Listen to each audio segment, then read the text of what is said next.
एक आदमी हंटर परीक्षा में भाग लेता है, लेकिन दुनिया के टॉप एस लेवल के ताकतवर लोग हैरान रह जाते हैं क्योंकि उसने सिर्फ एक साधारण जहरीली सुई से 50 लेवल के राक्षस का सरदार मार डाला।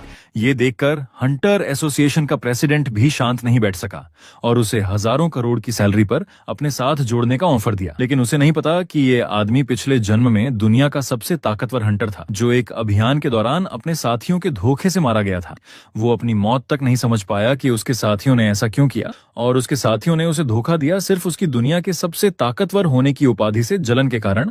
इसलिए उन्होंने 10 साल तक उसके पास रहकर सिर्फ उसी एक वार के लिए मौका देखा। इससे मेरे मन में बहुत गुस्सा भड़क उठा। अगर अगली जिंदगी मिली तो सबसे पहले मैं तुझे मारूंगा। मैंने सोचा था कि मैं मरते दम तक अफसोस लेकर मरूंगा, लेकिन जब आंख खुली तो खुद को एक अनजान कमरे में पाया। मुझे ये लग रहा था कि ये धरती ही है। तभी मेरे दिमाग में करंट सा दौड़ा और कुछ पुरानी यादें तैरने लगीं। तुम्हें क्या लगता है कि तुम वही ओं हो जो 20 साल पहले मरा था? अगर तुम यहाँ आना चाहते हो तो कम से कम उस ओं की आधी ताकत तो हासिल करो। मैंने चौंकते हुए आंखें फाड़ दी। मेरी नजरों में हैरानी थी। क्या मिंग शेनो वाकई 20 साल पहले मर चुका था? फिर मेरा ये शरीर क्या है? फिर मैं तुरंत टब से बाहर निकला, लेकिन लापरवाही से नीचे गिर गया। और उसी वक्त मैंने पास में एक सर्चर देखा। अगर मैं ये इस्तेमाल करूं तो शायद पिछले 20 सालों की जानकारी देख सकता हूं।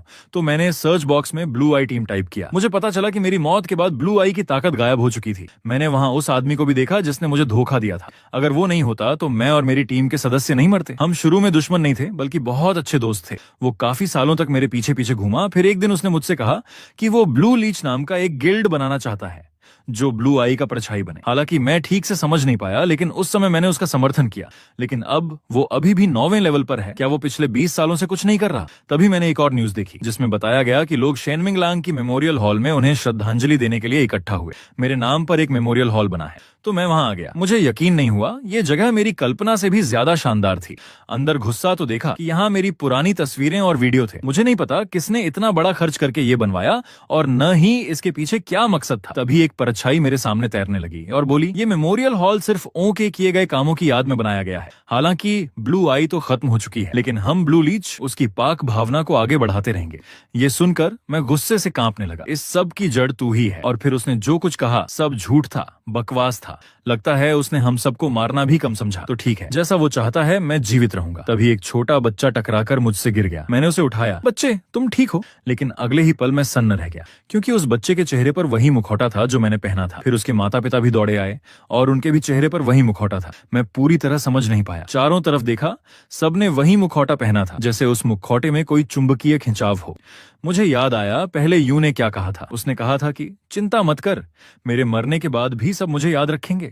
अब मुझे उस बात का मतलब समझ आया और मेरे सामने मेरी पुरानी तस्वीर लगी थी। ये हंटर लोग यहाँ मुझे श्रद्धांजलि देने आए थे, लेकिन असल में यूं यही चाहता था ताकि वो चुपके से ब्लू आई के किले को हथिया सके। तभी मैंने देखा कि सामने गुलदाउदी के ढेर में एक फूल थोड़ा अलग था। मैंने भीड़ को चीरते हुए सबसे आगे जाकर वो गुलदाउदी अपने हाथ में ली और ध्यान से देखा। ये तुम्ही ने रखा होगा चाओलुशियो। उसी वक्त एक इमारत की छत पर 2 परछाइयां दिखी। तुम बहुत आराम से हो। अगर हम थोड़ा और धीरे चलते तो सीधे ब्लू जोन में घुस जाते। एक लबादे वाली औरत धीरे से बोली, क्या हमें सच में हर साल इस मेमोरियल एक्टिविटी के लिए इतना करना पड़ता है? बस कुछ गुलदाउदी चढ़ाना काफी नहीं? तब आदमी ने धीरे से अपना लबादा उतारा और औरत से बोला, तुम कभी नहीं जान सकती कि क्या हो जाए। हो सकता है उसने मेरे छोड़े गए संकेत पर ध्यान दिया हो। औरत ने फिर पूछा, तुम्हें लगता है कैप्टन अभी भी जिंदा है? ये सवाल उसके पास कोई जवाब नहीं था। उसके टाल मटोल जवाब से औरत बहुत परेशान हो गई। हमारे ओं को ढूंढने से पहले ही यूं हमारा ठिकाना ढूंढ लेगा। दूसरी तरफ मैं गुलदाउदी लेकर एक जंगल में आ गया। मुझे यकीन नहीं हो रहा था मेरी टीम के सदस्य अभी भी इस दुनिया में जिंदा हैं। फिर मैं घर लौट आया। संयोग से मेरे इस शरीर का नाम भी ओं ही था।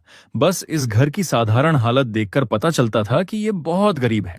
घर आकर मैंने ब्लू आई के बारे में जानकारी ढूंढने की कोशिश की, लेकिन कुछ नहीं मिला। हाँ, मुझे यकीन हो गया कि शियू अभी भी जिंदा है। मुझे यकीन नहीं होता कि वो कैसे बच निकले, इतने सालों तक छिपे भी कैसे रहे। अगर यू को पता चल गया कि वो जिंदा हैं, तो वो उन्हें मारने में कोई कोर कसर नहीं छोड़ेगा, क्योंकि वो उन लोगों को जिंदा नहीं छोड़ सकता जो सच्चाई जानते हैं।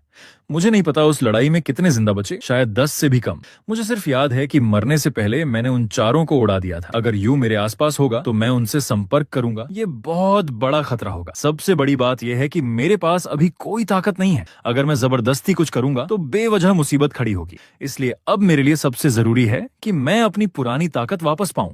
मैंने पास में पड़ी तलवार उठाई। ओं की याद के मुताबिक 2 दिन बाद हंटर बनने का परीक्षा ट्यूटोरियल शुरू होगा। अगर वो लोग अभी भी जिंदा हैं तो हम जरूर कभी ना कभी मिलेंगे। इसलिए अब मैं उनके पास नहीं जा सकता, वरना उन्हें मुसीबत में डाल दूंगा। वक्त बीता और 2 दिन बाद हंटर परीक्षा का दिन आ गया। परीक्षक के मन में बड़ी घृणा थी। इतनी ताकत लेकर भी हंटर परीक्षा देने आ गया। उसने देखा कि एक आदमी ने पूरी ताकत लगाकर सिर्फ 2 गोबलिन मारे। हालांकि ये ताकत बमुश्किल परीक्षा पास करने लायक थी, लेकिन क्या तू अगली मंजिल पर जाने का सोचेगा? उस आदमी को लगा बूढ़ा पागल हो गया है, अगर वो अगली मंजिल पर गया तो जरूर मरेगा। फिर उसके सामने एक सिस्टम पैनल आया। उसने देखा और साफ मना कर दिया, क्योंकि वो ये पूरा नहीं कर सकता था। उसके मना करने के बाद परीक्षक ने उसे वापस आराम क्षेत्र भेज दिया। उसने सोचा, इस साल के परीक्षार्थी पिछले सालों से भी ज्यादा बेकार होते जा रहे हैं। 20 साल पहले उस परीक्षार्थी ने अकेले ही पूरी परीक्षा ध्वस्त कर दी थी। उसके जैसा आदमी 20 सालों में सिर्फ एक ही आया था। फिर उसने अगले परीक्षार्थी की तरफ देखा और उसका नाम देखकर उसकी भौहें तन गईं। उसी वक्त मेरा कदम धीरे धीरे परीक्षा कक्ष में दाखिल हुआ। एस लेवल का परीक्षक हंसा। ओ, नाम का इस्तेमाल करने से तुझे कुछ मुश्किलें तो होंगी, लेकिन मैंने उसकी तरफ ध्यान नहीं दिया, बल्कि उससे परीक्षा जल्दी शुरू करने को कहा। तभी मेरे सामने 2 गोबलिन आ गए। मुझे बस इतना करना था कि उन्हें हराकर दूसरी मंजिल पर जाऊं। परीक्षक ने मुश्किल से परीक्षा शुरू करो कहा ही था कि उसने मेरा शरीर अचानक आगे बढ़ते देखा। एक ही तीर मारकर मैंने दोनों गोबलिन मार डाले। ये देखकर एस लेवल का ताकतवर व्यक्ति वहीं सन्न रह गया। थोड़ी देर बाद होश में आया तो उसने मुझे गौर से देखा। परीक्षा से 2 दिन पहले मैंने कई तरीकों से इस शरीर को परखा था। जब मैं उठा था तो ये शरीर काफी अच्छा था। स्टैट्स के हिसाब से इसमें पूरी संभावना थी, बस पुरानेओन ने इसका सही इस्तेमाल नहीं किया था। 2 गोबलिन मारने के बाद मैंने सिस्टम पैनल पर देखा। क्या अगली मंजिल पर जाना चाहोगे? मैंने कहा, हाँ जल्दी करो, मेरा वक्त मत बर्बाद करो। ये देखकर परीक्षक घबरा गया। ये बिना हिचकिचाए सीधे अगली मंजिल पर जाने को तैयार हो गया। 2 मिनट बाद मैं लगातार 6ठी मंजिल तक पहुंच गया और आए हुए सारे गोबलिन मार डाले। परीक्षक को अब चीजें अजीब लगने लगी। उसे लगा कि मैं बस यूं ही तलवार नहीं चला रहा हूं, बल्कि हर बार तलवार चलाने से पहले 3 कदम आगे का रास्ता सोच लेता हूं। ये तलवारबाजी सिर्फ उस्तादी भर की नहीं थी, बल्कि प्रो हंटर भी ऐसी हरकतें नहीं कर सकते थे।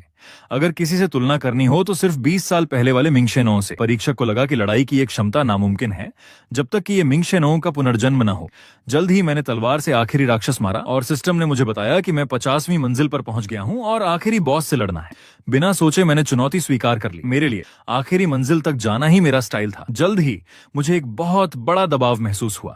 जमीन से अचानक एक बहुत बड़ा हाथ निकला। परीक्षक चिल्लाया, भाग जा, चाहे तू मिंगशेनों का पुनर्जन्म ही क्यों ना हो, ये राक्षस तू नहीं मार सकता। मेरे सामने एक 50 लेवल का गोबलिन राजा था, जिसका आकार मुझसे कम से कम 100 गुना था, लेकिन मैंने एक कदम भी पीछे नहीं हटना दिखाया। मैं जानता था कि मेरे मौजूदा स्टैट से ये राक्षस नहीं मरेगा, इसलिए मैंने तलवार फेंक दी। परीक्षक को लगा मैं पागल हो गया हूँ, मरना भी ऐसे मरते हैं। लेकिन जैसे ही राक्षस मेरी तरफ झपटा, मैंने एक जहरीली सुई फेंकी। फिर नीचे झुककर पहले मारे गए गोबलिन के हथियारों से जहरीली सुइयां उठा ली। मैं हंसा, तुझे अच्छा नहीं लगता कि मैं तुम्हारे हथियार से तुम पर वार करूं? फिर मैंने गोबलिन राक्षस से कहा, आओ शर्त लगाई, देखते हैं पहले तू मुझे गिराता है या मैं तुझे छलनी बना देता हूँ। अगले ही पल मेरा शरीर हिला। पहले 3 सुइयां ले, छक अपनी औषधि। ये 3 सुइयां सीधे गोबलिन राजा की आंखों में लगी। वो चीख मार कर दहाड़ उठा। आंखें उसकी कमजोरी थीं। अब वो राक्षस अंधा हो चुका था, बस बेसिर पैर के वार कर रहा था।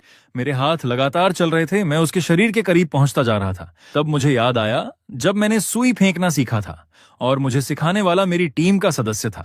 तुम ऐसे नहीं फेंक सकते, इससे निशाने पर लगने की संभावना कम होगी। उसने कहा था कि जब तुम्हें किसी भी फेंकी जाने वाली चीज का सेंटर ऑफ ग्रेविटी पता हो तो उसे फेंकने वाला चाकू बना सकते हो। फिर उसने मेरे सामने पेन फेंक कर दिखाया। बस एक धमाका, वो पेन सीधे निशाने पर लगा और उसकी ताकत कमाल की थी। और अब मैं एक जहरीली सुई से गोबलिन के गले में छेद कर रहा था। 2 मिनट की भिड़ंत के बाद गोबलिन राजा का शरीर लगभग छलनी हो चुका था। तेजी और सही घुमाव का सीधा रिश्ता है और झिझक का सीधा रिश्ता सटीकता के उल्टा होता है। ये सब रीना ने सिखाया था। परीक्षक के माथे पर पसीना आ गया था। 20 सालों में इतना प्रतिभाशाली लड़का नहीं देखा, लेकिन उसे लगा कि प्रतिभाशाली शब्द कम पड़ता है, इसे अलौकिक कहना चाहिए। गोबलिन राजा का शरीर 10 सेकंड और टिका और फिर मेरे सामने गिर पड़ा। फिर मैंने तलवार उठाकर उसे मौत के घाट उतार दिया, क्योंकि ऐसा करने से ही मैं परीक्षा पास कर सकता था। गोबलिन राजा को मारने के बाद सिस्टम ने मेरा क्लियर होने का मैसेज दिखाया। हालांकि मेरे दिमाग में हल्का दर्द भी था। जब मैंने हंटर परीक्षा दी थी तब ऐसा कोई राक्षस नहीं था। परीक्षा पास करने के बाद मेरे सारे एक्सेस खुल गए। मैंने मौके पर ही एक शॉपिंग मॉल खोला, एक झटके में कुछ बैनर खरीद ली। ये एक्सपर्ट वाली हरकतें किसी नौसिखिए से नहीं हो सकती थीं। इसके अलावा मैंने एक बेहतरीन हथियार भी देखा। बचे हुए अचीवमेंट पॉइंट से एक दुर्लभ हथियार खरीदा, गुमनाम श्रापित तलवार। मुझे नहीं लगा था कि मैं किंडरे की बनाई हुई चीज को असल में देख पाऊंगा। ये तो बहुत लुभावना था। खरीदने के बाद वो तलवार तुरंत मेरे हाथ में आ गई। आजकल की शॉपिंग सच में बहुत आसान है। तब परीक्षक मेरे पीछे आकर तालियां बजाने लगा। स्किल और चीजों के बीच तालमेल बहुत बढ़िया है। तुम्हारी नजर बहुत अच्छी है। बस ये बता सकते हो कि तुमने ये तलवार और स्किल क्यों चुनी? मैंने बेजार नजरों से उसकी तरफ देखा। क्या मैं तुझे ये सब बताने का मोहताज हूँ? फिर मैंने तलवार म्यान में डालकर उसकी तरफ ध्यान नहीं दिया। एस लेवल का ताकतवर ही क्या, मैंने अपने जमाने में ऐसे बहुतों को मारा था। फिर मैंने सिस्टम पैनल खोलकर उसे कहा कि मुझे दूसरे लेवल के एरिया में ट्रांसफर कर दे। वो परीक्षक मुझे रोकना चाहता था, बातें करनी चाहता था, लेकिन तब तक ट्रांसफर पोर्टल एक्टिव हो चुका था और मैं वहां से गायब हो गया। मजबूरन परीक्षक ने आह भरी। आजकल के युवाओं को बिल्कुल अदब नहीं है। अगले ही पल मेरा शरीर दूसरे लेवल पर आ पहुंचा। ये जगह असल में हंटर खिलाड़ियों की असली शुरुआत थी। मैं फिर से इस जगह पर आ गया था। मैंने जिंदगी के इस दूसरे मौके को पकड़ लिया था। तुमने पिछली जिंदगी में जो कुछ झेला, ये जिंदगी उसे और बेहतर तरीके से दिखाएगी। अपने पुराने साथियों के लिए मुझे जल्द से जल्द चौथे लेवल पर पहुंचना था। फिर मैं सेंट्रल मार्केट में आकर एक प्राइवेट ट्रेनिंग रूम किराए पर लेने लगा। ये वो जगह थी जहां नए हंटर अक्सर आते थे। मालिक ने बेपरवाही से पूछा, तुम किस लेवल से आए हो? मैंने बताया, अभी पहले लेवल से आया हूँ। फिर उसने सुझाव दिया, तो पहला ट्रेनिंग रूम ले लो। उसमें पुआल के पुतले, नकली आदमी, सब कुछ है। लेकिन मुझे लगा कि पहला नंबर वाला रूम बहुत बेसिक है, मेरे लिए ठीक नहीं। मैं 5वां रूम लूंगा। ये सुनकर मालिक थोड़ा नाराज हो गया। मैं भलाई से कह रहा हूँ, पहला ले ले। तू नहीं मानता। मेरी जिद देखकर उसने 5वां रूम तो दे दिया, लेकिन चेतावनी दी, बीच में निकले तो पैसे वापस नहीं होंगे। मैंने उसे आश्वासन दिया, चिंता मत कर, लेकिन बाद में तुझे इस रूम के लिए थोड़ी मेहनत तो करनी पड़ेगी। यहाँ रूम का नंबर जितना बड़ा होता है, मुश्किल उतनी ही बड़ी होती है। कई हंटर तो अपने ही ट्रेनिंग रूम में मर जाते हैं। 5वें रूम में आकर मैंने धीरे से दरवाजा खोला और अंदर जाकर ट्रेनिंग शुरू कर दी। मैं यहाँ देर नहीं करना चाहता था। फिर मैंने धीरे से कमर से श्रापित तलवार निकाली। उसी पल मुझे एक तेज श्राप की लहर पूरे शरीर में महसूस हुई। मैं इस तलवार की ताकत को भांप सकता था। अगर मैं इसे अपने अंदर हावी नहीं होने देना चाहता तो मुझे लगातार मजबूत होना पड़ेगा। अगले ही पल श्रापित तलवार की तेजी से मेरे मुंह से खून निकल गया। ये शरीर बहुत जल्द अपनी सीमा पर पहुंच गया, लेकिन ये मेरे अंदाजे में ही था। आखिर ये शरीर असल में कमजोर ही था। मेरे सिस्टम ने सूचना दी, लालची बिच्छू श्रापित तलवार का प्रतिरोध कर रहा है। आंशिक प्रतिरोध सफल रहा। अगले ही पल मैंने आसानी से तलवार को उठा लिया। मैंने ये स्किल देखकर ही ये श्रापित तलवार चुनी थी। अब मेरे स्टैट्स लगातार बढ़ रहे थे। मैं हंसा। लगता है स्किल ने श्रापित तलवार के असर को काफी हद तक बेअसर कर दिया। अब ट्रेनिंग शुरू करते हैं। फिर मैं तेजी से आगे बढ़ा। कमरे में लगे जाल मेरे लिए बिल्कुल मामूली थे। 10 मिनट बाद जो मालिक ऊँघ रहा था, उसे लगा जैसे कोई परछाई गुजरी हो। उसने आंखें मली, शायद मैं गलत देख रहा था। अभी तो 10 मिनट भी नहीं हुए। वो शक में 5वें रूम के दरवाजे पर आया। बहुत देर दस्तक दी, कोई जवाब न मिला तो उसने दरवाजा खोल ही दिया। अंदर का नजारा देखकर वो हक्का बक्का रह गया। 5वां ट्रेनिंग रूम पूरी तरह बर्बाद हो चुका था। सारे जाल नष्ट हो चुके थे। एक रात बीतने के बाद मैंने भी अच्छे से आराम किया। शरीर में अभी भी दर्द था। थोड़ी देर बाद मैं एक शराब खाने में आया। मेरे शरीर का बोझ थोड़ा हल्का जरूर हुआ था। उसकी वजह से मैंने तलवार की ताकत को सफलतापूर्वक इस्तेमाल कर लिया था। सोचा था कि मेरे मौजूदा स्टैट्स के हिसाब से श्रापित तलवार का इस्तेमाल नहीं कर पाऊंगा, लेकिन लालची बिच्छू और श्रापित तलवार के बीच का तालमेल बिल्कुल सटीक बैठ गया। इसका मतलब यह है कि ये मेरी बिजली की ताकत के साथ भी अच्छी तरह मेल खाएगा। अब सवाल था स्किल और लेवल का, लेकिन पुराने ओंक के पास सिर्फ 50 क्रेडिट पॉइंट थे। मैं सोच ही रहा था कि पुराना ओंक कितना कंगाल था। तभी नीचे देखा कि कोई लाइव स्ट्रीम चला रहा है। जब उसके स्ट्रीम में दर्शकों ने टिप की तो वो उनके दिए टास्क पूरे करने लगा। उसने अपने सिर पर कॉफी उंडेल दी। बहुत बहुत शुक्रिया सर, आपके टिप का। ये देखकर मुझे थोड़ी हैरानी हुई। पैसे के लिए इतना गिरना ठीक नहीं है। लेकिन पैसे की बात आई तो मेरी आंखों में चमक आ गई। मैंने पूरे दिन जानकारी ली। लगता है ये स्ट्रीमिंग का जमाना है। हो सकता है मैं भी स्ट्रीमिंग से कमाई कर सकता हूँ। कम से कम अपनी ताकत बढ़ाने के लिए पैसे तो जुट जाएंगे। तभी पीछे से किसी ने मेरा नाम पुकारा। ओह, तू भी ऊपर आ गया। एक आदमी वॉकिंग करता हुआ प्रेशर बढ़ाता आ रहा था। सच में सोचा नहीं था तुझे यहाँ मिलूंगा। क्या तू भी आसपास ही रहता है? उसके आने से मेरे चेहरे के रंग बदल गए। मेरा शरीर अपने आप सहम रहा था। लगता है उसका पुराने ओं से कुछ अच्छे रिश्ते नहीं थे।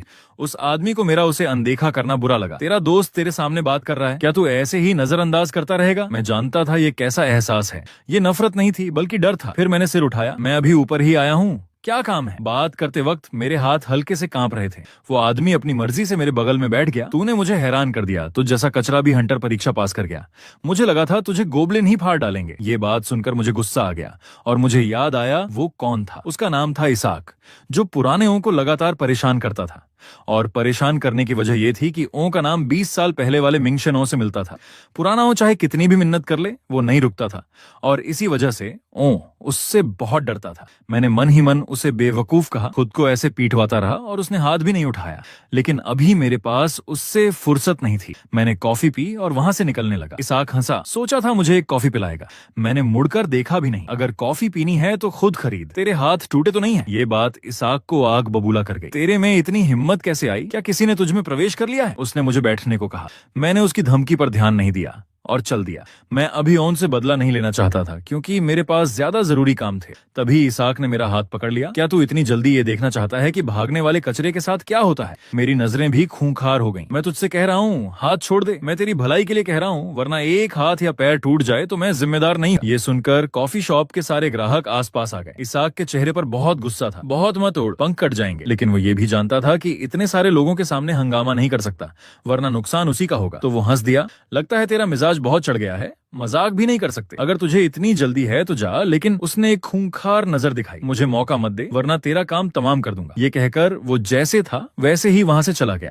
पर वो भूल गया कि उसकी उस धमकी ने उसकी मौत की घड़ी शुरू कर दी थी। हंटर की ताकत बढ़ाने के दो मुख्य तरीके होते हैं। पहला है ट्रायल। टॉवर के ट्रायल से भरपूर इनाम मिलते हैं। दूसरा तरीका है हंटिंग। सेफ जोन के बाहर राक्षसों का शिकार करना या हर लेवल के स्पेशल डंगोन को साफ करना, जिससे एक्सपी मिलती है। लेकिन अगर वहां मर गए तो सच में मर जाओगे।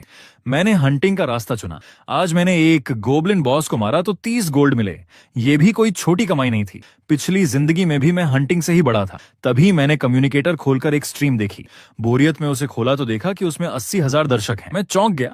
सिर्फ टिप्स की तो कोई गिनती नहीं, कितना कमा लिया होगा। और मजाक की बात यह थी कि वो मेरे पुराने मुखौटे और नाम मिंग शेनोंग का इस्तेमाल करके स्ट्रीम चला रहा था। 2 मिनट में ही उसने 20,000 क्रेडिट कमा लिए। स्ट्रीम के दर्शक तो जैसे पागल होकर उसे तोहफे दे रहे थे। मैं गुस्से से उंगलियां हिलाने लगा। मैं 1 साल शिकार करूंगा तो शायद उतना ना कमाऊं जितना उसने एक स्ट्रीम में कमाया। मुझे लगा मैं ऐसे नहीं चल सकता, मुझे भी ट्रेंड के साथ चलना चाहिए और स्ट्रीमिंग शुरू करनी चाहिए, तभी पैसे कमा पाऊंगा।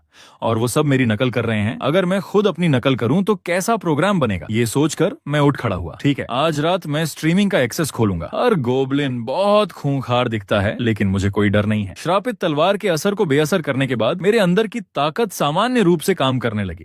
अब मेरा मूड बहुत खराब था। सोचा इन गोब्लिनों पर गुस्सा निकालूं। मैंने एक गोब्लिन के मुंह पर पैर रखा। मेरी रफ्तार बहुत तेज थी। मैंने छोटे मोटे गोब्लिनों को अनदेखा करते हुए सीधे गोब्लिनों के सरदार पर झपट्टा मारा। एक झपट्टे में ही मैं गोब्लिन के ऊपर पहुंच गया, एक तलवार चलाई और उसका सिर काट गिराया। सिस्टम ने बताया कि छुपे हुए गोब्लिनों का अड्डा साफ हो गया। मैं सोच रहा था, मिंग शेनो बनकर मिंग शेनो की नकल करूंगा तो क्या होगा? आखिर मिंग शेनो नाम अब ट्रेंड का पासवर्ड बन चुका है और मैं ही असली मिंग शेनो हूं। उसी समय एक गिल्ड की मालकिन स्ट्रीम देख रही थी। उसके साथी ने उसे बहुत टोका, तू सिर्फ मिंग शेनो की स्ट्रीम क्यों देखती है? और भी कई नए अच्छे लोग हैं।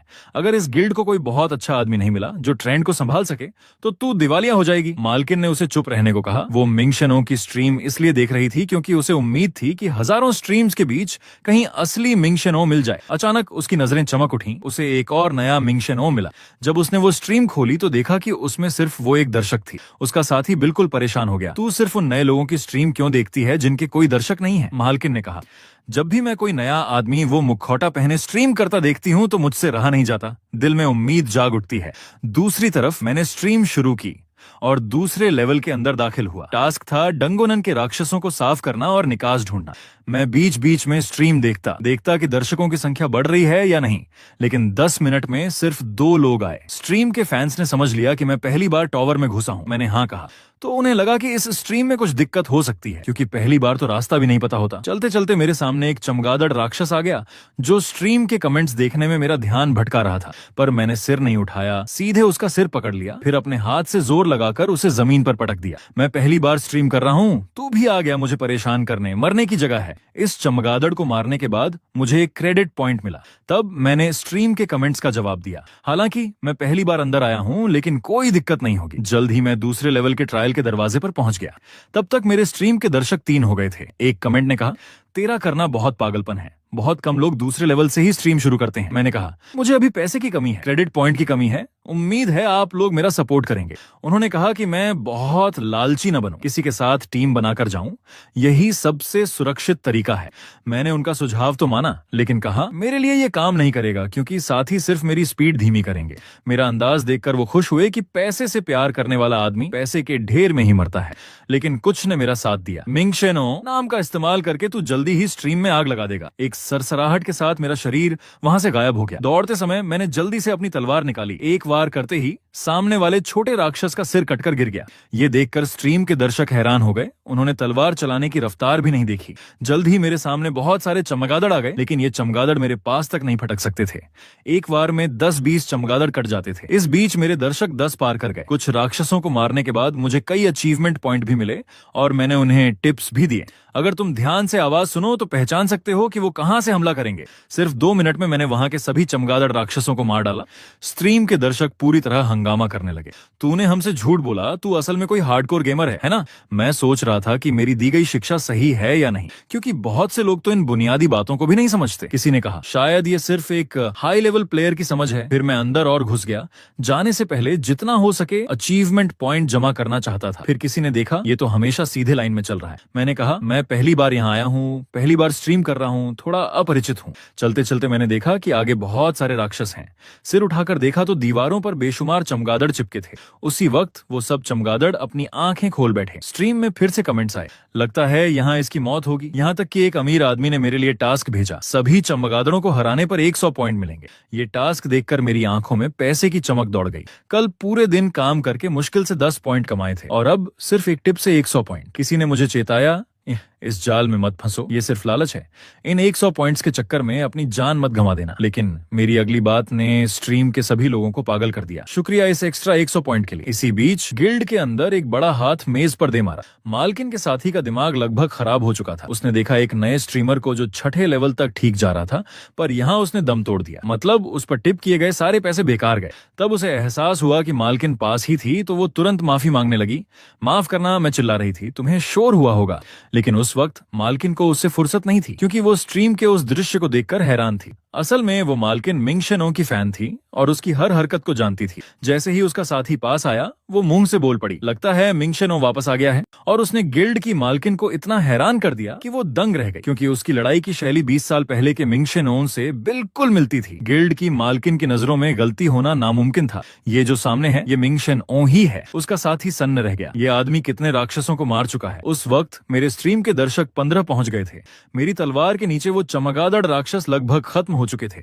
पिछली जिंदगी याद आई। शियू ने मुझसे पूछा था कि मेरी तलवारबाजी आखिर बनती कैसे है। जब तुम तलवार की दिशा बदलते हो तो तुम्हारी सांस और नजर कभी नहीं डगमगाती। ऐसा लगता है जैसे तुम शुरू से ही एक ही वार से मार रहे हो। क्या तुम दुश्मन की हरकतों का अंदाजा लगाकर पहले से योजना बना लेते हो? मुझे उसकी बातें फिर भी समझ नहीं आई। मैं बस अपने हिसाब से लड़ता था। अगर ये भी ना हो तो क्या अजीब बात होगी। लेकिन शियू ने कहा कि आम आदमी ये नहीं कर सकता। शियू को भी अजीब लगता था। बातचीत में असली कुंजी है सामने वाले की आंखों में देखना और साफ तौर पर बात समझाना। तो मैंने स्ट्रीम के फैंस को अपनी लड़ाई की शैली समझाई।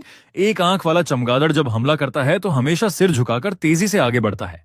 इसलिए जितनी ज्यादा संख्या होगी उतने ही ज्यादा कमजोर मौके दिखेंगे। मैं समझाता हुआ एक और वार करता। बस इस तरह से उन्हें खत्म किया जा सकता है।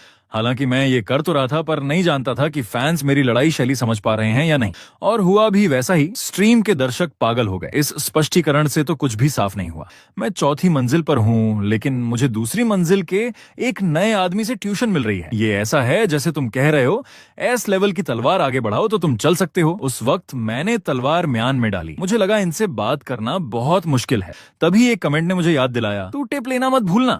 अगर वो नहीं बताता तो मैं भूल ही जाता। फिर मैंने फोन निकालकर टिप लेने की कोशिश की, पर लेना नहीं आता था। थोड़ी शर्मिंदगी हुई। स्ट्रीम में किसी ने पूछा, तू टिप ले क्यों नहीं रहा? मैंने थोड़ा शर्माते हुए कहा, मैं पहली बार स्ट्रीम कर रहा हूँ, अभी तक टिप लेना नहीं सीखा। इस बात ने स्ट्रीम के दर्शकों को पूरी तरह हंसा दिया। हाँ, ये सच में नौसिखिया है। उनके बताए तरीके से मैंने टिप सफलतापूर्वक ले ली। काम निपटाकर मैं अगली जगह चल दिया, जो इस लेवल की आखिरी जगह थी। मेरे पास उस वक्त 150 पॉइंट और 37 अचीवमेंट पॉइंट थे। उसी वक्त स्ट्रीम गिल्ड की बिल्डिंग में एक चीख गूंजी।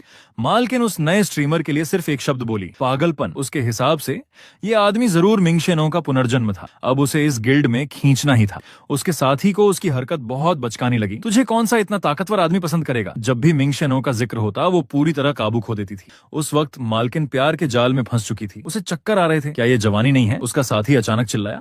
बिल्कुल नहीं। क्या तू उस बंदे को हमारी तरफ खींचने की सोच रही है? मालकिन ने कहा। हाँ, क्या तुझे कोई ऐतराज है? साथी ने समझाया, वो शायद कुछ खास है, लेकिन वो एकदम नया है। एक नौसिखिया स्ट्रीमर है जिसके कोई दर्शक नहीं, इसलिए वो हमारी श्रेणी में नहीं आता। मालकिन ये सब जानती थी, फिर भी वो उसे अपनी तरफ खींचना चाहती थी। उसे अपनी नजर पर भरोसा था, वो कभी गलत नहीं हुई थी। हालांकि उसने अपने साथी से नहीं कहा, लेकिन वो समझ गई थी कि ये शख्स असली मिंग शेनो था। हाँ, शक्ल और अंदाज थोड़ा बदला था, लेकिन वो हाव भाव और लड़ने की शैली बिल्कुल वैसी ही थी। उस वक्त मैं एक बड़े दरवाजे पर पहुंच गया। यहीं इस डंगोन की सीमा थी। इसे पार करके मैं अगली मंजिल में जा सकता था। मैंने हल्का जोर लगाकर दरवाजा खोला। अंदर एक बहुत बड़ा वॉलमैन बैठा था और वहीं था वॉलमैन ग्रेग। उसकी ताकत बहुत डरावनी थी, खासकर उसके हमले। स्ट्रीम के दर्शकों ने फिर से चेतावनी दी, ये वॉलमैन बहुत ताकतवर है, कोई यहाँ 8 बार फंस चुका है उसे हराने में। मुझे भी सिस्टम का नोटिफिकेशन आया, वॉलमैन की पहचान पाओ तो ये दरवाजा तुम्हें अगली मंजिल ले जाएगा। वॉलमैन कोई साधारण राक्षस नहीं है, वो हंटरों की ताकत को परखता है और तय करता है कि तुम आगे बढ़ सकते हो या नहीं। तभी मुझे एक बड़े आदमी का टिप टास्क मिला, वॉलमैन को हराने पर 3000 क्रेडिट।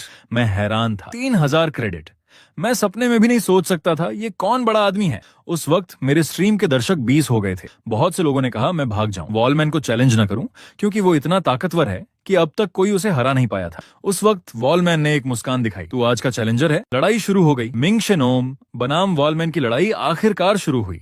पहले तो वॉलमैन ने मुझमें एक ताकतवर आदमी की गंध सूंघी थी, इसलिए उसने मुझे सीधे परीक्षा छोड़कर दरवाजे में जाने को कहा। लेकिन मिंग शेनोन ने उसकी अच्छाई ठुकरा दी, क्योंकि स्ट्रीम में किसी बड़े आदमी ने 3000 क्रेडिट में वॉलमैन का सिर मांगा था। तो हम तलवारें निकाल ही लें। अभी अभी मैं दूसरे लेवल के गेटकीपर वॉलमैन से मिला था। उसकी पहचान पाकर मैं उसके पीछे वाले दरवाजे में जा सकता था। वॉलमैन ने कहा, तुम अकेले आए हो, तुम में एक महान ताकतवर की गंध है। स्ट्रीम वाले मजाक उड़ा रहे थे कि उसने मुझे गोबलिन राजा का वंशज कहा था, लेकिन मैं जानता था कि वॉलमैन गलत नहीं था।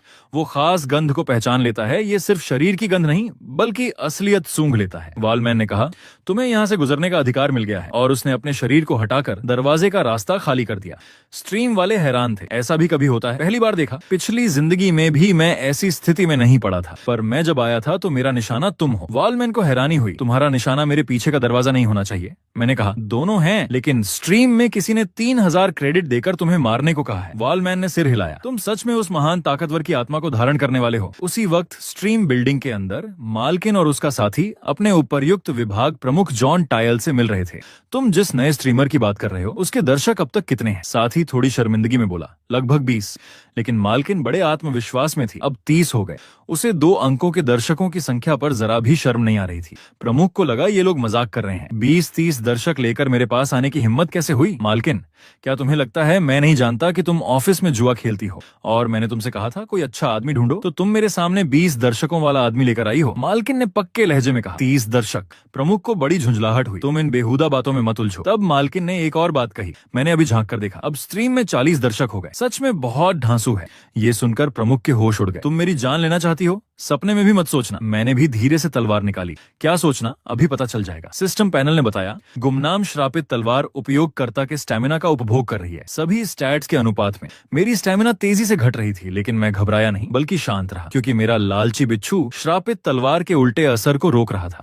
कुछ ही देर में मेरे सारे नेगेटिव स्टैट्स पॉजिटिव में बदल गए। तभी वॉलमैन का शरीर हिला, एक कदम रखते ही वो गायब हो गया और फिर से प्रकट हुआ तो उसका पंजा मेरे चेहरे पर था। मैंने फुर्ती से तलवार निकालकर उसका वार रोक दिया। मेरी तलवार से टकराकर चिंगारियां वहां निकली। तब वॉलमैन ने अपना पंजा वापस खींचा और फिर से वार करने को तैयार हुआ। धम धम करते हुए उसके पंजे बारी बारी से मुझ पर गिर रहे थे। इतनी रफ्तार से किसी आम हंटर के लिए बचना मुश्किल होता, लेकिन मैं कोई आम हंटर नहीं था। तब वॉलमैन ने सही मौका देखकर मेरे महत्वपूर्ण अंगों पर वार करने की कोशिश की। ये मेरी उम्मीद के मुताबिक ही था, उससे सीधा टकराना थोड़ा मुश्किल था। वॉलमैन हंसा, असली योद्धा तो यही है। उसी वक्त मेरा शरीर तेजी से बगल में हटकर उसके वार से बच गया। वॉलमैन बोला, अभी तुम मुझसे नहीं जीत सकते, मुझे मारने की बात करना बहुत बड़ा घमंड है। और तब तक मैंने अपनी पूरी ताकत लगा दी थी। धमाके के साथ मैंने एक वार किया और सीधे वॉलमैन से भिड़ गया। हम दोनों के हमलों से गुफा में धातु की किरकिराहट गूंजने लगी। स्ट्रीम वाले लगातार इस लड़ाई को देख रहे थे। अगर वो सिर्फ बचाव करता रहा तो वॉलमैन को नहीं हरा सकता। ये वॉलमैन इतना ताकतवर है, इस नए आदमी की कोई उम्मीद नहीं है। सच बहुत कठोर है। उस वार के बाद वॉलमैन ने मुझे दीवार पर पटक दिया, लेकिन मुझे ज्यादा नुकसान नहीं हुआ। कभी कभी जोर से ज्यादा तरीका काम करता है। उस वक्त मेरे सामने वॉलमैन बड़े गर्व से बोला, हालांकि तुम बहुत ताकतवर नहीं हो, लेकिन तुमने मेरा मनोरंजन किया। मैं तुम्हें योद्धा की उपाधि देता हूँ। अगले ही पल वॉलमैन ने अपना पंजा ताना, बस अब खत्म करते हैं, अगली बार जब आना तो मुझे हराने की उम्मीद रखना। उसके इस वार में मेरे पीछे की दीवार चूर चूर हो गई, लेकिन बदकिस्मती से मैं बारीक हरकत से उससे बच गया। और मैं कहना चाहता था, अभी जो तुमने कहा वो मेरी डायलॉग लाइन थी। और तुम्हारे हमले बहुत ही अंदाजे जैसे होते हैं, यानी जो हंटर तुमसे थोड़ा भी तेज होगा वो तुम्हारे हमले से बच सकता है। फिर मैंने तेजी से उसके शरीर पर एक तलवार चलाई, जिससे वॉलमैन के सीने पर गहरा जख्म हो गया। वो चिल्लाया, लेकिन मैं ये मौका नहीं छोड़ने वाला था। उछलकर उसके पीछे पड़ गया। मैंने फिर से तलवार चलाई, अपनी पूरी ताकत को अपनी बाहों में समेटकर एक वार किया। वॉलमैन दीवार में घुसकर भी इस वार को नहीं रोक सकता था। ये मेरा पूरी ताकत वाला वार था। मेरी आंखों में खून का घमासान था। तलवार धीरे धीरे म्यान में जा रही थी। 3000 क्रेडिट हाथ में। और वॉलमैन मरने से पहले बोला, बहुत बढ़िया, तुम सच में एक योद्धा हो। सट्टा लग गया है, सट्टा। बॉस की पत्नी ने मिंग शेन आंग को साइन करने के लिए मैनेजर से सट्टा लगा दिया। और बॉस की पत्नी का दांव ये है कि वो और उसके पार्टनर की 5 साल की सैलरी, अगर वो थंडर मैजिक सीखने में कामयाब हो गई तो मैनेजर को बिना किसी शिकायत के उसे साइन करना होगा। इस पर मैनेजर ने तुरंत सट्टे पर मोहर लगा दी, क्योंकि आज तक टोंगू में सिर्फ 20 साल पहले मिंग शेन आंग खुद ही थंडर मैजिक सीख पाया था। अभी अभी मैंने दूसरे लेवल के दरबान वुल्फ वॉरियर को मार गिराया है। वुल्फ वॉरियर को हराते ही मेरा लेवल और तमाम स्टेट्स चारों तरफ से बढ़ गए और 500 अचीवमेंट पॉइंट्स मिले। लेकिन इस समय मैं काफी घायल हो चुका हूँ। लाइव स्ट्रीम के दर्शक पूरी तरह पागल हो गए हैं। उन्होंने सोचा भी नहीं था कि ये वाकई कर दिखाएगा। वुल्फ वॉरियर को आज तक किसी ने नहीं मारा था, ये उसके हाथों मर गया। इस समय मैंने एक सांस भरने की कोशिश की। इस शरीर से लड़ना वाकई काफी मुश्किल है। इस बीच मेरे दर्शक 56 यूनिट तक पहुंच गए हैं। लाइव स्ट्रीम की हॉटनेस लगातार बढ़ रही है। टास्क पूरा हुआ, मुझे 3000 क्रेडिट पॉइंट्स मिले। सोचा नहीं था कि महज एक दिन में उतने क्रेडिट पॉइंट्स कमा लूंगा जो पहले पूरे महीने में नहीं कमा पाता था। मुझे इन एसेट्स का अच्छे से उपयोग करके मजबूत होना है। वुल्फ वॉरियर को मारने के बाद उसके पीछे का दरवाजा अपने आप खुल गया। तभी मेरे पैनल पर कुछ नोटिफिकेशन आए। यहाँ तक कि लाइव स्ट्रीम के दर्शक भी थोड़ा हैरान हुए कि 2 रास्ते दिख रहे हैं। बाईं तरफ एलिमेंट ट्रायल है और दाईं तरफ नेचुरल लॉ। कुल मिलाकर छोटे बड़े 13 विकल्प हैं। लाइव स्ट्रीम के 50 से ज्यादा लोग इस वक्त पूरी तरह हैरान हैं। किसी ने डेटा चेक किया था, ज्यादा से ज्यादा 16 विकल्प आते हैं और मैंने थंडर ट्रायल को चुना, क्योंकि पिछली बार मैंने यही चुना था। यही बात लाइव स्ट्रीम के फैंस भी कहना चाह रहे थे। सिर्फ यही सबसे वैल्यूएबल है, लेकिन सबसे मुश्किल भी। मैंने तुरंत ये ट्रायल कंफर्म कर दिया। अगर मैं यहाँ पीछे हट गया तो मुझे अपना नाम बदलना पड़ेगा।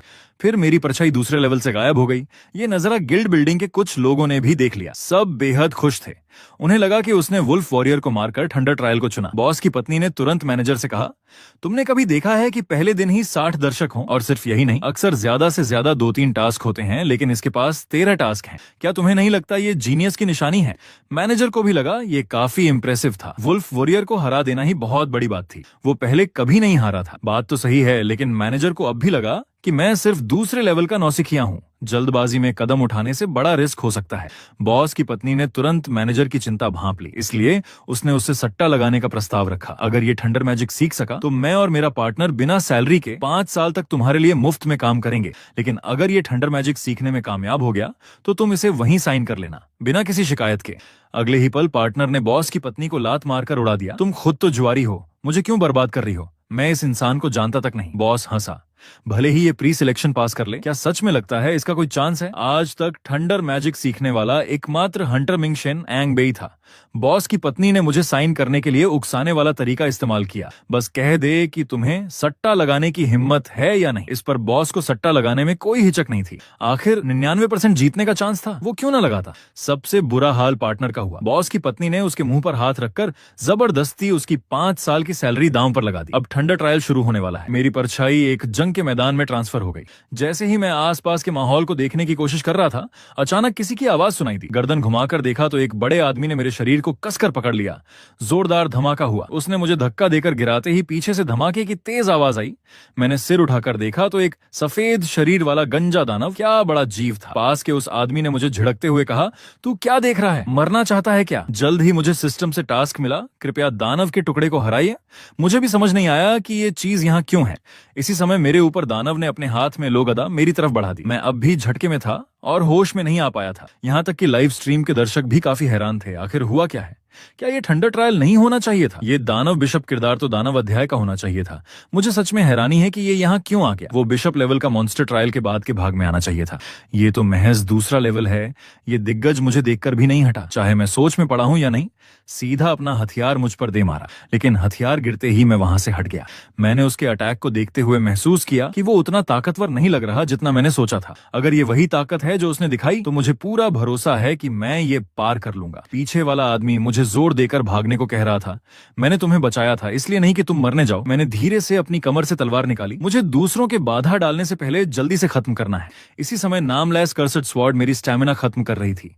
सारे स्टेट्स स्टैमिना खर्च के अनुपात में बढ़ रहे थे और ग्रीडी स्कॉर्पियन नामलेस कर्सड स्वॉर्ड के असर को रोक रहा था। अगले ही पल एक बिशप मेरे सामने आ गया और इस समय मेरा अटैक भी तैयार था। सर्र की आवाज के साथ मेरी परछाई तेजी से आगे बढ़ी। स्पीड इतनी ज्यादा थी कि मानो हद से बाहर। सफेद दानव के चेहरे पर थोड़ा आश्चर्य हुआ। उसने सोचा भी नहीं था कि मैं इतनी ऊंची छलांग लगाऊंगा और मैं उसके पीछे आकर उसके सिर को पकड़ लिया। हाथ में तलवार सीधे उसके गर्दन के पिछले हिस्से में घोंप दी। यहाँ उसकी कमजोरी होनी चाहिए, इसलिए डैमेज डबल होगा। जैसा मैंने सोचा था, बस एक ही वार से सफेद दानव का गला छलनी हो गया। मैंने उससे कहा कि तुम्हारी तेज आवाज बहुत परेशान करती थी, मुझे शांति पसंद है। मैंने कलाई घुमाकर तलवार का सारा खून झाड़ दिया। उम्मीद है तुम बाकी जिंदगी शांत रहोगे। फिर मैंने पूरी ताकत लगाकर उसे पीछे खींचा। इस समय सफेद दानव बेहोश हो रहा था। ये मौत के करीब आने का संकेत था। जोरदार धमाके के साथ उसका शरीर जमीन पर गिर गया। तथा कथित सफेद दानव मेरे एक ही वार में मारा गया। ये नजारा पास के उस आदमी और लाइव स्ट्रीम के फैंस को काफी हैरान कर गया। ये इंसान जरूर कुछ गड़बड़। इस बार सफेद दानव को मारने के बाद मुझे ठंडर आर्मर मिल गया, लेकिन इस बार का टास्क बेहद खतरनाक है। मुझे बहुत सावधानी बरतनी है। इस टास्क में मुझे फिर से डोनेशन टास्क मिला। अगर मैंने ठंडर मैजिक का टास्क पूरा कर लिया तो वो 5000 क्रेडिट पॉइंट्स देने को तैयार है। लाइव स्ट्रीम पर डोनेशन टास्क लगातार आ रहे हैं। कोई 3000 दे रहा है तो कोई 7000। सोचा नहीं था कि इतने सारे लोग ठंडर मैजिक के आने का इंतजार कर रहे हैं, लेकिन सोचना तो ठीक है। ये तो वो यूनिक स्किल है जो कभी मिंग शेन आंग के पास थी। अभी अभी मैंने सफेद दानव को मारने में सफलता पाई। सिस्टम ने बताया कि वी टाइप का टुकड़ा हरा दिया गया है। चौथा लेवल क्लियर हो गया है। इस बात से लाइव स्ट्रीम वालों को थोड़ा असमंजस हुआ कि यहाँ तो सिर्फ चौथा लेवल था। फिर तुरंत मेरा लेवल बढ़ गया। ताकत और स्पीड के स्टेट्स दो बढ़ गए। हेल्थ और मैना में भी काफी बढ़ोतरी हुई। अब मुझे जितने अचीवमेंट पॉइंट्स मिले हैं वो करीब 400 हैं। ये दिग्गज को मारने का फायदा तो व्यर्थ नहीं गया। इसके अलावा मुझे दानव का दिल और ठंडर आर्मर भी मिला। ये नजारा देखकर पास वाले भाई का तो होश उड़ गया। सिर्फ वही नहीं, लाइव स्ट्रीम के दर्शक भी ऐसे ही थे। उसका सिस्टम एक साथ पहले से चौथे लेवल के सारे रिवॉर्ड्स दे रहा था। सच में बहुत उदार था। वो भाई दौड़ता हुआ मेरे पास आया। तुम सफेद दानव को मार सकते हो? उसका चेहरा देखकर लाइव स्ट्रीम के फैंस जोर से हंसने लगे। अगर तुम भी मूल निवासी होते तो शायद तुम भी घबरा जाते। मैंने सिर हिलाया। उनको मारना मेरे लिए काफी आसान है, तो मैं तुम्हारा उद्धार करता हूँ। खास तौर पर दानवों को मारने आया हूँ। फैंस जोर से हंसे। तुम्हारा ये स्पष्टीकरण बहुत ज्यादा बचकाना है। फिर वो भाई मुझे गांव में आराम करने ले गया। यहाँ का गांव छोटा है लेकिन काफी शांतिपूर्ण है। कम से कम सफेद मॉन्स्टर तो यहाँ हमला नहीं करते। और मैंने कहीं भी रहने की जगह ढूंढ ली। अब मैं सिस्टम के अंदर के गोदाम को देख रहा हूँ। अब लाइव स्ट्रीम के दर्शक काफी उत्सुक हैं कि मुझे कैसे कैसे खजाने मिले हैं। सब मुझसे गोदाम खोलकर दिखाने को कह रहे हैं ताकि उनकी उत्सुकता शांत हो सके। दरअसल मैं भी इस बारे में काफी उत्सुक हूँ, इसलिए मैंने गोदाम में हाथ डाला। सिस्टम ने बताया मुझे दानव के दिल का एक एक्सेसरी मिला है। ये हेल्थ और रिकवरी बढ़ा सकता है। बाहर से देखने पर ये एक बहुत ही नायाब अंगूठी है। एक्सेसरी टाइप चीजें बहुत दुर्लभ होती हैं। एक्टिविटी बढ़ाने का काम भी एकदम परफेक्ट है, काफी अच्छी है। और मुझे सबसे ज्यादा चाहिए ये आर्मर, क्योंकि इस आर्मर में एक खूबी है। डिफेंस में 5 का इजाफा करने के अलावा ये ठंडर स्ट्राइक इस्तेमाल करने की इजाजत देता है। स्टेटस इफेक्ट इम्यूनिटी भी देता है, लेकिन सिर्फ 3 बार इस्तेमाल किया जा सकता है। दर्शक सब हैरान रह गए। सोचा भी नहीं था कि ठंडर आर्मर भी तुम्हें मिल जाएगा। सबसे खास बात तो दानव का दिल है। ये लाइफ टाइम आइटम है। इसकी वैल्यू जैसा मैं चाहूं वैसा है। अगले ही पल मैंने अपना पसंदीदा ठंडर आर्मर पहन लिया। लगा जैसे मैं काफी स्टाइलिश हो गया हूँ। इस समय एक फैन ने टास्क डाला, अगर तुमने ठंडर सीख लिया तो मैं 5000 क्रेडिट पॉइंट्स दूंगा। इस बहन का शुक्रिया, बहन हमेशा खुश रहे। एक और फैन ने टास्क डाला, मुझे भी शामिल कर लो। अगर तुम्हें ठंडर मैजिक मिल गया तो मैं भी तुम्हें 5000 क्रेडिट पॉइंट्स दूंगा। और एक आदमी ने भी लगातार टास्क डाले। मैं 3000 क्रेडिट पॉइंट्स और जोड़ रहा हूँ। टास्क ऊपर वाले दोनों की तरह ही है। सबसे ज्यादा उदार एक बहन थी। उसने सीधे 7000 क्रेडिट पॉइंट्स का टास्क डाला, जिससे मेरी हमेशा अकड़ी हुई कमर थोड़ी झुक गई। सबका सपोर्ट का शुक्रिया, thank you. Thunder magic magic मुझे जरूर मिलेगा। उम्मीद है आगे भी सब सपोर्ट करते रहेंगे। लगता है किसी भी जमाने में ऐसा ही होता है। इतने सारे लोग थंडर ऑनलाइन का इंतजार कर रहे हैं, लेकिन ये भी सामान्य है। आखिर ये वो स्किल है जो सिर्फ मिंगशन आंग ही इस्तेमाल कर पाया था।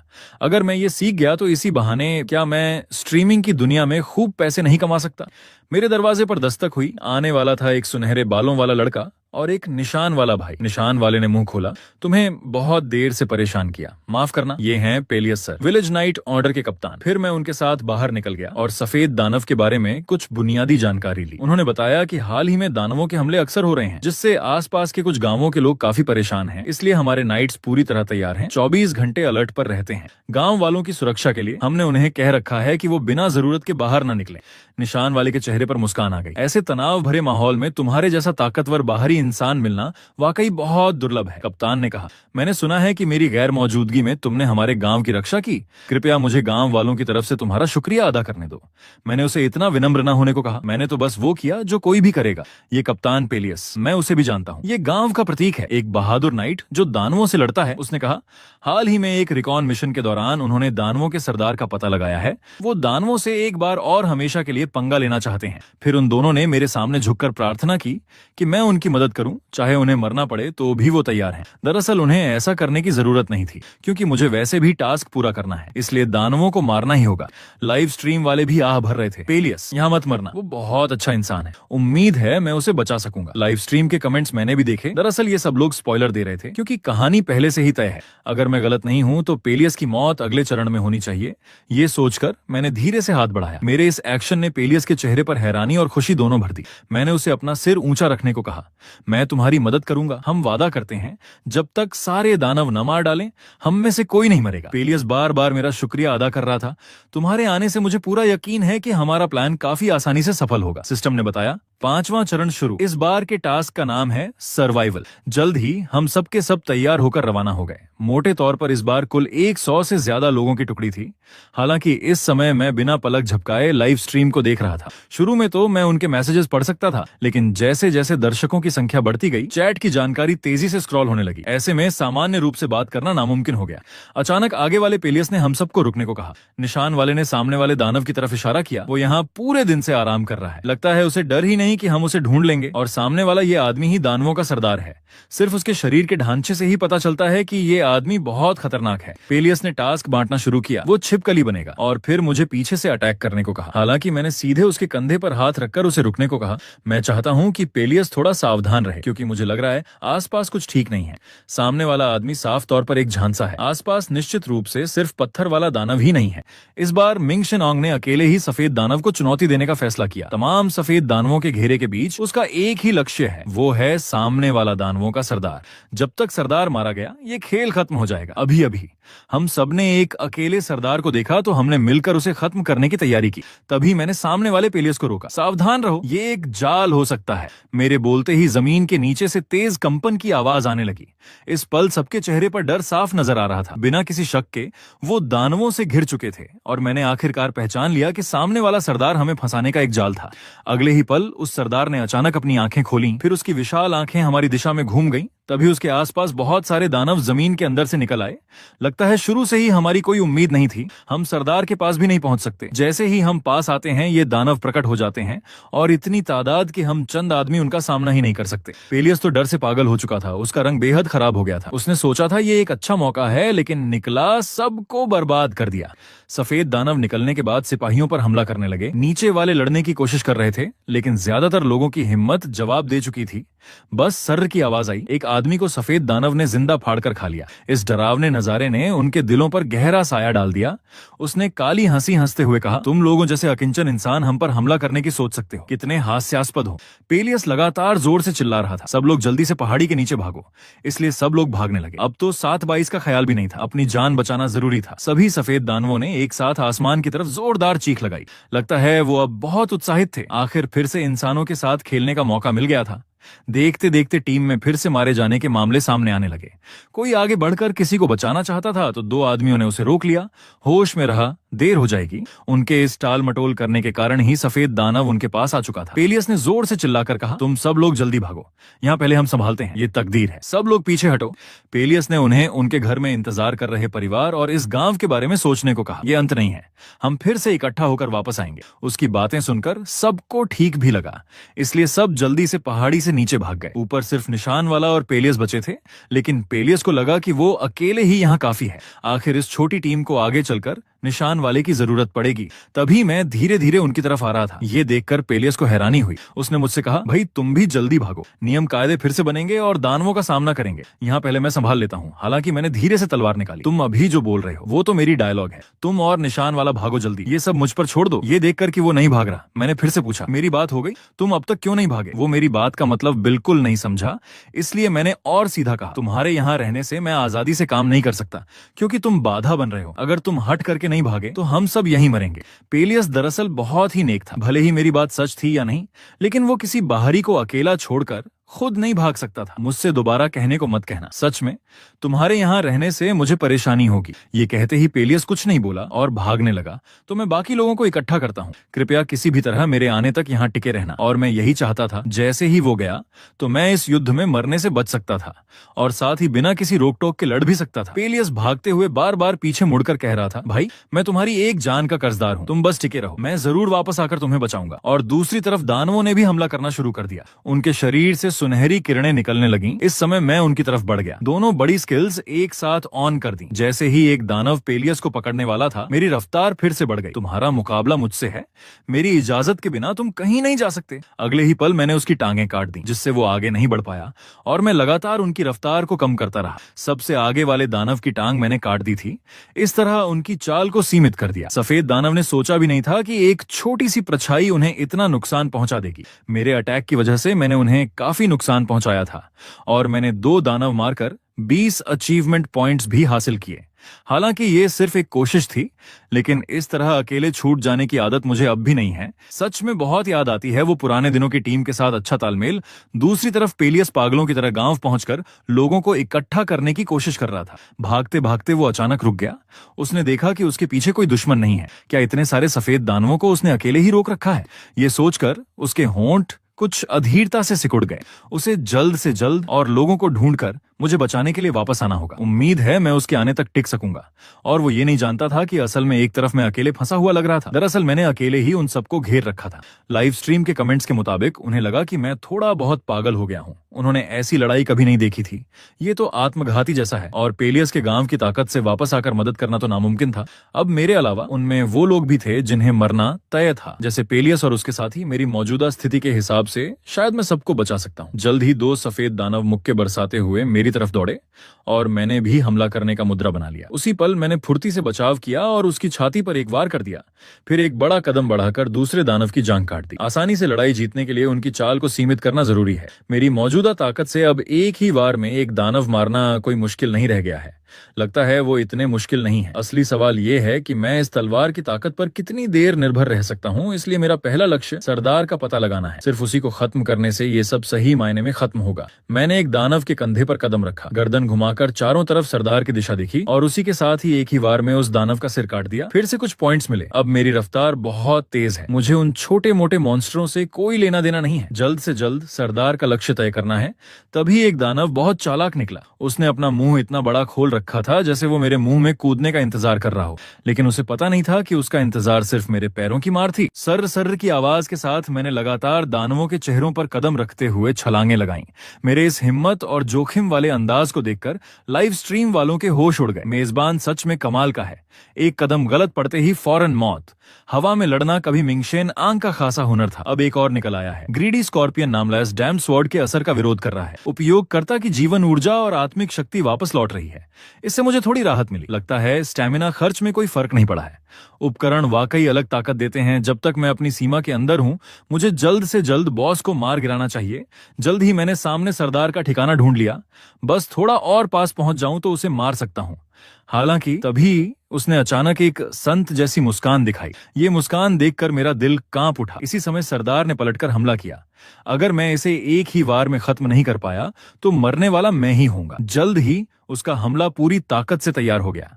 अगर उसके हाथ में हथियार मुंह पर लग गया तो मैं कीमा बन जाऊंगा। इस समय मेरे मन में थोड़ी झिझक भी थी, मन ही मन दुआ कर रहा था, कामयाब होना ही होगा। अगले ही पल मैंने बिना देर किए उंगलियां चटकाई। सिस्टम ने बताया, तुम एक बार थंडर स्ट्राइक का मौका इस्तेमाल करने में सफल रहे। फिर मेरे शरीर से सुनहरी किरणें निकलने लगी। मौका सिर्फ एक बार है, इस बिजली की गर्जना को पूरे युद्ध क्षेत्र में गूंजने दो। लेकिन इससे एक एस लेवल हंटर अपनी जगह पर सन्न रह गया, सिर्फ इसलिए क्योंकि उसने थंडर स्किल का इस्तेमाल किया था। ये स्किल सिर्फ 20 साल पहले मिंग शेनांग ही सीख पाया था, लेकिन अब ये एक नौसिखिया मेजबान ने सीख ली थी। बस 10 मिनट पहले मैंने मजबूर होकर थंडर स्किल इस्तेमाल की। अगले ही पल मेरे शरीर से अनगिनत बिजली की लहरें निकल पड़ी। उन सफेद दानवों को लगा जैसे उनकी आंखें जलने वाली हैं और कान फटने वाले हैं। उनके सरदार की भी यही हालत थी। उसके कानों में इतना दर्द हो रहा था कि वो पागल होने को था। उसके मुंह से कोसने की आवाजें निकल रही थीं। ये शैतान इंसान, पर उसे पता नहीं था कि मैं इस समय उसके सिर के ऊपर पहुंच चुका था। एहतियात के तौर पर मैंने नामलेस स्वॉर्ड को अपनी स्टैमिना खर्च करके मेरी ताकत बढ़ाने दी। जल्द ही मैंने अपनी पूरी शारीरिक ऊर्जा को ताकत में बदलकर तलवार की धार में भर दिया। बस अगर मैं वार कर दूं तो जीत जाऊंगा। फर्र की आवाज के साथ मैंने एक ही वार में उस मॉन्स्टर सरदार को खत्म कर दिया। इस सरदार के जीवन के लक्षणों को देखते हुए वो ज्यादा देर नहीं टिकेगा, 2 और वार करने के बाद खत्म हो जाएगा। सरदार ने सोचा भी नहीं था कि वो एक कमजोर इंसान के हाथों मरेगा, और मैंने मौका देखकर उसके सिर पर लगातार 3 वार किए। धमाके के साथ दानवों का सरदार पूरी तरह गिर गया। सिस्टम ने बताया, तुमने सफेद दानव को हरा दिया है। 5वां लेवल सर्वाइवल मोड क्लियर हो गया है। एक असाधारण उपलब्धि हासिल की है और मेरा लेवल भी बढ़ गया है। लेवल बढ़ने के बाद मेरी ताकत और स्पीड के स्टेट्स में उचित बढ़ोतरी हुई है। इसके अलावा एक्टिविटी 2 और मैना 1 बढ़ा है। लाइव स्ट्रीम के दर्शक पागलों की तरह स्पटाइटल लिख रहे थे। वो भी पहली बार इस लेवल को किसी को क्लियर करते देख रहे थे। साथ ही मेजबान के कारण कि उसने दूसरे लेवल से ही स्ट्रीम शुरू कर दी, वरना वो जिंदगी भर ये नजारा नहीं देख पाते। कुछ फैंस को लगा कि ये अच्छी खबर नहीं हो सकती है। तुम्हारी असली समस्या ये है कि तुमने उस चीज को हरा दिया है जिसे हराया नहीं जाना चाहिए था। अगर ये कॉमिक का हीरो होता तो इस समय किसी कूल शॉट के साथ अंत होता, लेकिन दुर्भाग्य से ऐसा नहीं है। आसमान में अब भी बिजली चमक रही थी, लेकिन ये सिर्फ साधारण बादलों वाला मौसम था। सामने वाले दानव अब धीरे धीरे बिजली के हमले से उबर रहे थे। हालांकि अब मुझे उनके जवाबी हमले का सामना करना था। इस समय मैंने अपने हाथ में कर्सड स्वॉर्ड की तरफ देखा। ग्रीडी स्कॉर्पियन इस्तेमाल किया, लेकिन वो नामलेस कर्सड स्वॉर्ड के कमजोर असर का सामना नहीं कर पाया। फिर मैं सरदार के सिर से नीचे कूद गया। चूंकि ये पहले से ही बेहद खतरनाक स्थिति थी, तो लड़ते रहना ही था। भले ही मैंने ये लेवल क्लियर कर दिया, मॉन्स्टर खत्म नहीं होंगे, क्योंकि मॉन्स्टर तब तक नहीं हटेंगे जब तक ट्रायल खुद खत्म नहीं हो जाता। मैंने पिछली बार इसी मैकेनिज्म का फायदा उठाया था, लेकिन सोचा नहीं था कि इस बार ये मुझ पर ही उल्टा पड़ेगा। मेरे मुंह से लगातार खून टपक रहा था। लग रहा था अब ताकत का बिल्कुल अंत होने को है, और मेरी ये हालत सफेद दानवों ने भी देख ली थी। उनके चेहरे पर मुस्कान आ गई थी। हालांकि नाटकीय बात यह थी कि कुछ देर पहले तक सन्नाटे में डूबा आसमान अब अचानक कई बिजलियों से भर गया। फिर ये सारी बिजलियां एक ही दिशा में गिरी। अगले ही पल मुझे लगा कि मेरा पूरा शरीर ताकत से भर गया है। ये सारी बिजलियां मुझ पर ही गिरी थी। इस समय मुझे देखकर लग रहा था जैसे मैं बिजली का देवता हूँ। सिर्फ जो रौब पैदा हो रहा था वो उस बिजली की स्किल के बराबर ही था। जब मैं और सफेद दानव लड़ रहे थे, तभी एक जंगल में बने एक छोटे से घर में एक औरत दरवाजे पर बैठी स्ट्रीम देख रही थी। बस वो पूरे समय उदास मुंह देख रही थी। एक और छोटा बच्चा आंग के नाम का इस्तेमाल करके पैसे कमा रहा है। अचानक शियू भी बाहर आया। उसने थोड़ी उत्सुकता से पूछा, तुम यहाँ क्यों बैठी हो? औरत ने कहा, आज की धूप बहुत अच्छी है। ऐसा लगता है जैसे अब सच में इन लम्हों का आनंद ले सकते हैं। शियू ने गहरे स्वर में कहा। उसकी आवाज में थोड़ा अफसोस और दुख था। उसने गर्दन घुमाकर फिर से औरत की तरफ देखा। अब ये सब खत्म करने का भी समय आ गया है। औरत ने कहा, हाँ, ज्यादा से ज्यादा 1 साल। इस पर शियू बहुत गुस्सा हुआ। क्या मतलब है ज्यादा से ज्यादा 1 साल? तू क्या बोल रही है? जब भी मामला गंभीर होता है तो ऐसा क्यों करती है? उत्सुकता में वो भी औरत के पास जाकर ये देखने लगा कि आखिर वो इतने ध्यान से क्या देख रही है। औरत ने उसे समझाया, ये एक नौसिखिया मेजबान है, अपने आप को मिंग शेनांग कहता है। आंग का नाम सुनते ही शियू के मन में एक झटका लगा। क्या कहीं बॉस वापस आ गया है? औरत ने उसे घबराने को कहा। साफ तौर पर वो आंग नहीं है, उसने सिर्फ आंग का नाम उधार लिया है। ये एक मेजबान है जो सिटाडेल ट्रायल को चुनौती दे रहा है। औरत ने फिर से कहा, अब तुम्हें भी समझ आ गया होगा। अगर आंग उस खतरे में सच में बच गया होता तो शायद ये आदमी दुनिया से गायब हो चुका होता। 20 साल कैसे छुपकर रह सकता था? भले ही मानना न चाहती हो, लेकिन औरत ने ये मान लिया कि आंग जरूर मर चुका है। तुम आखिर कब इस सच्चाई को स्वीकार करोगी? ये सुनते ही शिव ने तुरंत पीठ कर ली और उसे बात नहीं करना चाहता था। आज की बात बस यहीं खत्म करते हैं, अब मुझसे बात मत करो। शिव के मन में किसी भी तरह ये विश्वास नहीं था कि आंग मर गया है। वो गुस्से से चिल्लाया, तू आखिर उस बच्चे के साये में कब तक छुपी रहेगी? अब बाहर आने का समय आ गया है। शिव ने मुंह घुमाकर पूछा, और तू, क्या तूने सच में उसे भुला दिया है? फिर उसने औरत के हाथ से उसका फोन छीन लिया। अगर तूने सच में भुला दिया है तो रोज मिंग शेनांग की स्ट्रीम ढूंढकर नहीं देखती। फिर छीना हुआ फोन उसके सामने कर दिया। औरत अब भी कुछ समझाने की कोशिश कर रही थी। मैं तो बस पूरी तरह से सन्न रह गई। ये कैसे हो सकता है? शिव को उत्सुकता हुई तो उसने भी अनायास ही फोन की तरफ देखा। क्या अब भी तुम्हें स्ट्रीम देखना इतना पसंद है कि मैं भी देखूं कि आखिर ऐसा कौन है? हालांकि ये देखते ही उसका तो होश ही उड़ गया। दूसरा इंसान आ गया है। इसी समय मेरे शरीर से थंडर मैजिक लगातार बाहर निकल रहा था। सभी सफेद दानव मेरे शरीर के पास भी नहीं आ पा रहे थे, और सिर्फ यही नहीं, उन्हें थंडर मैजिक से भारी नुकसान भी हो रहा था। धीरे धीरे मेरे शरीर के अंदर का थंडर मैजिक शांत हो गया। इसका मतलब मैंने थंडर मैजिक को पूरी तरह से अपना लिया था। आदमी ने लड़ाई के दौरान सिर्फ तलवार निकालने का एक पोज किया, जिससे गिल्ड की मालकिन शर्मा गई, क्योंकि उस एक ही वार ने 20 से ज्यादा दानवों को मार डाला था। ऐसे टैलेंट को वो हर हाल में अपने गिल्ड में शामिल करना चाहती थी। अभी अभी मुझे थंडर स्किल मिलने का नोटिफिकेशन मिला था। लाइव स्ट्रीम के दर्शक पूरी तरह पागल हो गए थे। क्या दूसरा मिंगशेन आंग फिर से पैदा होने वाला है? तब उन्हें समझ आया कि थंडर स्किल पाने के लिए दानवों के सरदार को मारना ही होगा। उनकी चर्चा सुनकर मेरी नजरों में चिंता दिखी। ये तुम्हारे सीखने की जगह नहीं है। सिस्टम पैनल ने बताया कि थंडर स्किल जीवन, ऊर्जा और मैना का उपभोग करके चलाई जाती है। इसे थंडर के टुकड़े इकट्ठा करके अपग्रेड किया जा सकता है। लेकिन मेरे लिए अभी यहां से जिंदा बच निकलना ही बहुत बड़ी बात थी, और ट्रायल के बीच में रुकने का समय भी एकदम सही था। फिर सिस्टम ने लगातार 2 टास्क नोटिफिकेशन दिए। मैंने 5000 और 7000 पॉइंट्स के क्रेडिट पॉइंट्स पूरे कर लिए थे, और ये सारे पॉइंट्स वो थे जो सबने मुझे डोनेशन टास्क के रूप में दिए थे। अब मेरे पास कुल पॉइंट्स 20,000 से ज्यादा थे। मैंने पहले सुना था कि टिप्स मिलने पर शुक्रिया अदा करने के लिए कुछ परफॉर्मेंस देनी चाहिए, इसलिए मैंने ट्रायल जारी रखने का फैसला किया। इस समय सामने के दानव एक साथ मेरी तरफ झपटे, और मेरी निगाहें बेहद तेज थीं। आज मैं तुम लोगों को वो चीज दिखाता हूँ। अगले ही पल मैंने सीधे 20,000 क्रेडिट वैल्यू खर्च करके ग्रीडी स्कॉर्पियन का लेवल अपग्रेड कर दिया। लेवल अपग्रेड करने के बाद मैंने महसूस किया कि नकारात्मक प्रभाव सकारात्मक में बदल रहा था।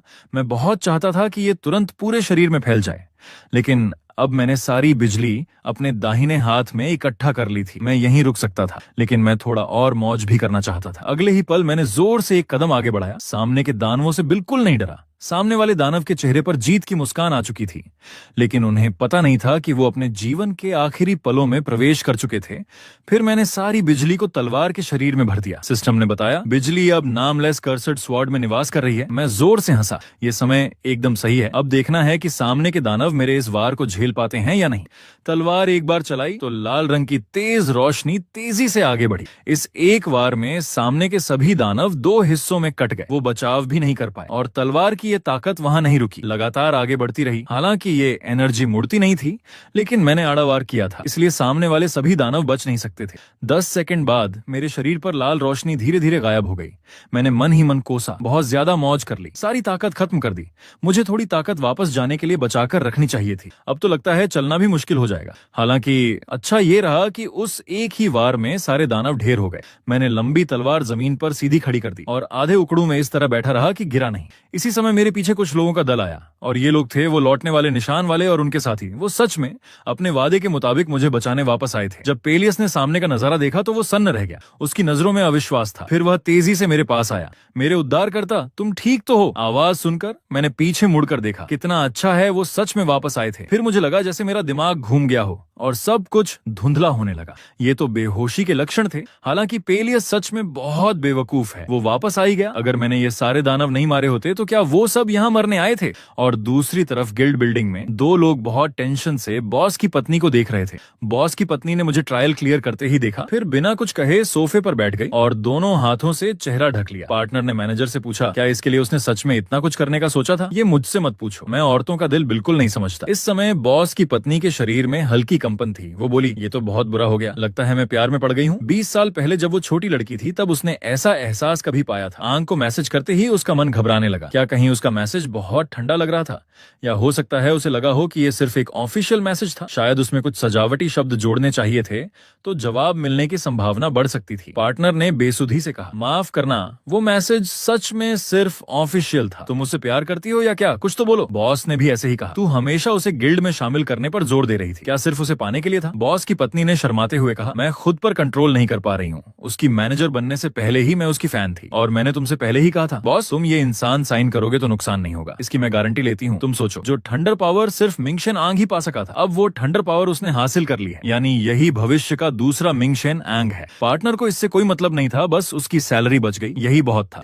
इस पर बॉस भी काफी संतुष्ट था। उसने कहा, कोई आश्चर्य नहीं कि ये स्किल और कोई नहीं सीख पाया। ये वो इंसान है जिस पर गंभीरता से ध्यान ध्यान देने की जरूरत है। तभी पार्टनर का फोन बजा। बॉस की पत्नी के मन में एक उम्मीद जागी, क्या ये मैसेज आंग का है? और हकीकत भी वैसी ही थी जैसी बॉस की पत्नी ने सोचा था। मिंग शेन आंग ने उनका मेल पढ़ लिया था, लेकिन अगले ही पल वो बर्फीले तालाब में गिर गई। भले ही मेल पढ़ा, लेकिन सिर्फ पढ़ा और जवाब नहीं दिया। बॉस की पत्नी पूरी तरह निराश हो गई। लगा जैसे उसकी सांसें ही बंद हो गई हों।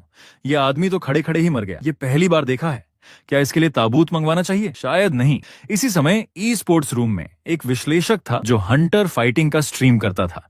उसने अपनी गहरी नजर और मजबूत स्ट्रीमिंग तकनीक से अनगिनत प्रतिद्वंद्वियों को हराया था और अपनी अपरिवर्तनीय जगह बना रखी थी। उसका नाम था ईगल आई। ईगल आई ने कई अलग अलग खिलाड़ियों के मैच रिकॉर्ड्स का अध्ययन किया और उनका तीखा विश्लेषण दिया, जिसमें एक डार्क हॉर्स कहलाने वाली खिलाड़ी भी शामिल थी। वो एक धमाके के साथ सामने आई थी और तेज रफ्तार से टॉवर को पार कर रही थी। यहाँ तक कि कुछ लोग उसे दूसरा मिंग शेन आंग कहने लगे थे। यहाँ तक कि जो कभी युआन लान आई का सदस्य था, वो भी अब धरती का प्रतिनिधित्व करता है। उसके कंधों पर भारी दबाव होना तय है। आज हम उसकी स्किल्स का गहराई से विश्लेषण करेंगे और cross generational legend Ming Shane आंग को भी नहीं भूलेंगे। इससे कोई फर्क नहीं पड़ता कि दूसरे क्या कहते हैं, बिजली इसी आदमी की है। जब तुम किसी ऐसे हंटर के बारे में सोचते हो जिसे देखकर बाकी सब पीछे छूट जाते हैं, तो तुम्हारे दिमाग में किसकी तस्वीर आती है? इस समय हर किसी के दिमाग में शायद यही आदमी होगा, मिंग शेन आंग। और आज वो ईगल आई से अपनी नजरें गड़ाकर वर्तमान के बेहद गर्म खिलाड़ी मिंग शेन आंग का गहन विश्लेषण करने वाली थी। लाइव स्ट्रीम में किसी को लगा कि वो हाइप बना रही है। वो नया खिलाड़ी तो अभी दूसरे लेवल पर ही है, लेकिन ईगल आई को लगा कि नए खिलाड़ियों को मौका देना चाहिए। शुरू में ही उन्हें हतोत्साहित नहीं करना चाहिए। मेजबानी करना बहुत मुश्किल पेशा है। फिर उसने मेरी प्रोफाइल में जाकर कुछ स्ट्रीमिंग क्लिप्स देखी। वो चिल्लाई, बहुत पागलपन है, अभी क्या हो रहा है? सारी क्लिप्स देखने के बाद उसके चेहरे पर पसीना आ गया। उसे कहना पड़ा कि ये कितनी गजब की एकाग्रता थी। उसने स्किल सीखते ही इतनी फटाफट इस्तेमाल कर ली, लगता ही नहीं था कि वो इंसान है। और उसने ये भी विश्लेषण किया कि मैं स्किल को कंट्रोल कर रहा हूँ, तलवार में बिल्कुल उतनी ही एनर्जी डाल रहा हूँ जितनी जरूरत थी, एकदम न्यूनतम बर्बादी। ये सब करने के लिए जितनी बारीक कंट्रोल, तकनीक और सही उपयोग के लिए जजमेंट चाहिए, पूरी लड़ाई में वो एक बार भी गलत नहीं हुई। फिर उसने आखिरी राय दी, ये आदमी जरूर बहुत बड़ा नाम बनेगा। ईगल आई अब से लगातार उस पर नजर रखेगी। सभी लोग इस नए खिलाड़ी के बड़े होने का इंतजार कर रहे हैं। जब वो 10 लेवल पर पहुंच जाएगा तो शायद वो उसके साथ चल सकेगी। कहने की जरूरत नहीं, लाइव स्ट्रीम में इस लड़ाई को समझने वाले 10 लोगों से भी कम थे। इसी समय ईगल आई की नजर में एक कमेंट आया, क्या इस बार कोई फाइनल रिव्यू नहीं है? तुम लगभग भूल ही गई थी। वो जब भी किसी हंटर को जज करती थी तो एक फाइनल रिव्यू जरूर होता था, यानी उसकी लिमिट का पता लगाना। हालांकि इस बार उसने पहले से अलग राय दी। अभी जितनी जानकारी है उसके हिसाब से इस नए खिलाड़ी का कंट्रोल लेवल मिंग शेन आंग के करियर के सर्वश्रेष्ठ समय से भी आगे निकल चुका है। इस समय मैं बेहोशी में अचानक अपनी आंखें खोलता हूँ। मैं तेजी से उठता हूँ। सोचा नहीं था, मैं गहरी नींद में चला गया। अच्छा हुआ मुझे सिस्टम का नोटिफिकेशन मिला कि छठा फेज शुरू हो गया है, थकान दूर हो गई है। क्या टेस्ट रोकना है? टेस्ट रोकने की 2 जरूरी शर्तें हैं। एक ये कि पिछला फेज पूरा हो चुका है और अगला फेज अभी शुरू नहीं हुआ है। दूसरी शर्त ये कि थकान पूरी तरह ठीक हो जानी चाहिए। फिर मैंने फोन पर लाइव स्ट्रीम चालू की, लेकिन मैंने सोचा नहीं था कि मेरे लाइव स्ट्रीम पर 700 से ज्यादा व्यूअर्स आ चुके हैं। पता नहीं कब इतने सारे व्यूअर्स हो गए। मैंने लाइव स्ट्रीम के फैंस से कहा, माफ करना, मुझे एक दिन आराम करना है, तो अगली लाइव स्ट्रीम परसों होगी। फिर उन्हें नोटिस मिला कि मिंग शेन आंग ने लाइव स्ट्रीम बंद कर दी है। नीली रोशनी के साथ मेरा बॉडी वहां से गायब हो गया और फिर दोबारा आया तो एक सफेद जगह में। अब जहां हूँ वो टेस्ट वेटिंग रूम है और मेरे सामने एक दरवाजा है, लेकिन मैं जल्दी में वहां नहीं गया, बल्कि बैक एंड जानकारी खोली और देखा कि लाइव स्ट्रीम गिल्ड ने मुझे कोलैबोरेशन का इन्विटेशन भेजा है।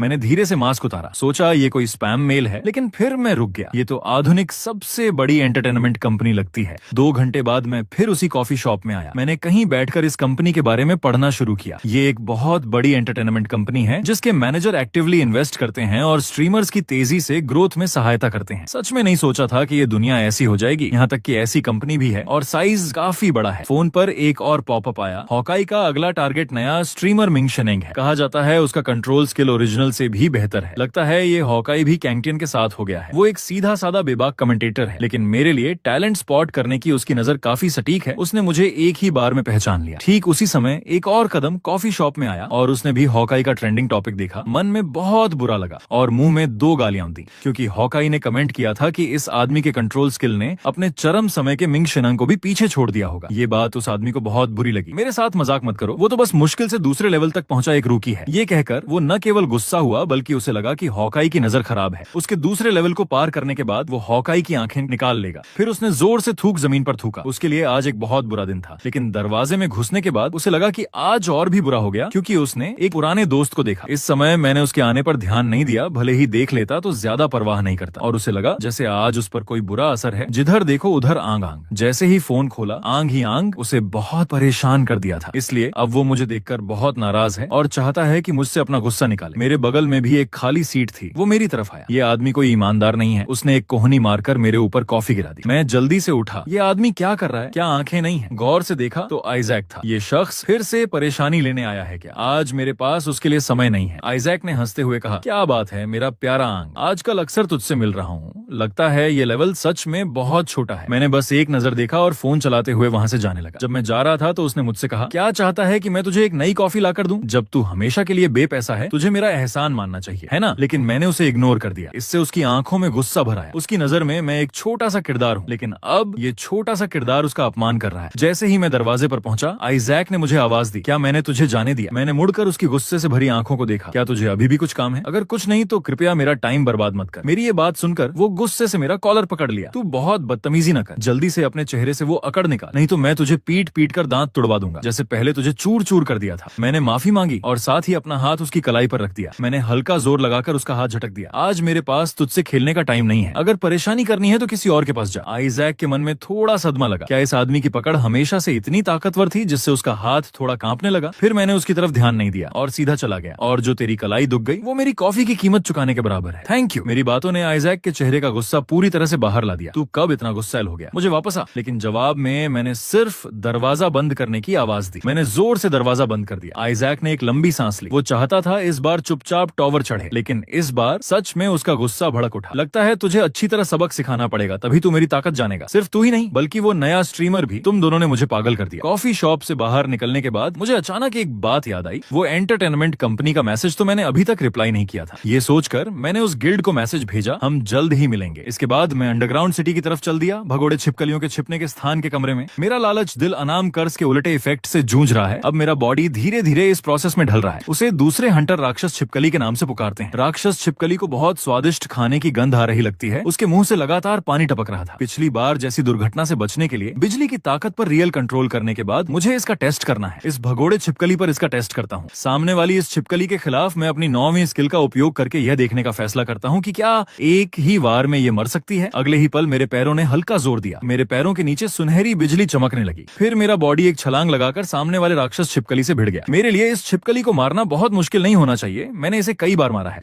राक्षस छिपकली ने बड़ा मुंह खोला। उसके मुंह में आग का मैजिक जमा होने लगा। अगले ही पल एक विशाल फायरबॉल सीधे मुझ पर आ गिरा, लेकिन मुझे बिल्कुल भी डर नहीं लगा। मैंने बिजली की ताकत को तलवार के भीतर इन्फ्यूज कर दिया। ऐसा करने से मेरी अटैक पावर काफी बढ़ जाएगी। सिस्टम ने नोटिफाई किया, बिजली अनाम कर्ज की तलवार में इन्फ्यूज हो चुकी है। अगले ही पल मैंने एक ही स्ट्राइक में उसके आग के अटैक को काट दिया। सिस्टम नोटिफिकेशन दे रहा है, लालच की सांस बिजली के उलटे इफेक्ट का सामना कर रही है। रेजिस्टेंस फेल, स्किल लेवल बढ़ रहा है और इस समय मैं राक्षस छिपकली के ऊपर पहुंच चुका था। मैंने अपने पूरे बॉडी की ताकत को अपनी बाह में समा लिया। ये वार निश्चित रूप से उसकी जान ले लेगा। सनसनाहट की आवाज के साथ गिरते ही उसका बॉडी मेरे लाइटनिंग अटैक से 2 टुकड़ों में कट गया। मैंने आग वाली छिपकली को मार डाला था, जिससे मेरा लेवल और दूसरे स्टैट्स बढ़ गए थे। जब मैं ये सब करके वापस जाने की तैयारी कर रहा था तो मेरे सामने एक परछाई दिखाई दी। इससे मेरी नजर में थोड़ी खराबी आ गई। इस आदमी के बॉडी से हत्या की भावना आ रही थी। उस आदमी की परछाई धीरे धीरे मेरे पास आई। इतनी रात को तुम यहाँ क्या कर रहे हो? बाहर शिकार करने जा रहे हो? और मुझे रोकने वाला कोई और नहीं बल्कि आइजैक था। मुझे लगा ये सच में बहुत जिद्दी है, कहीं भी मुझसे झगड़ा करने आ जाता है।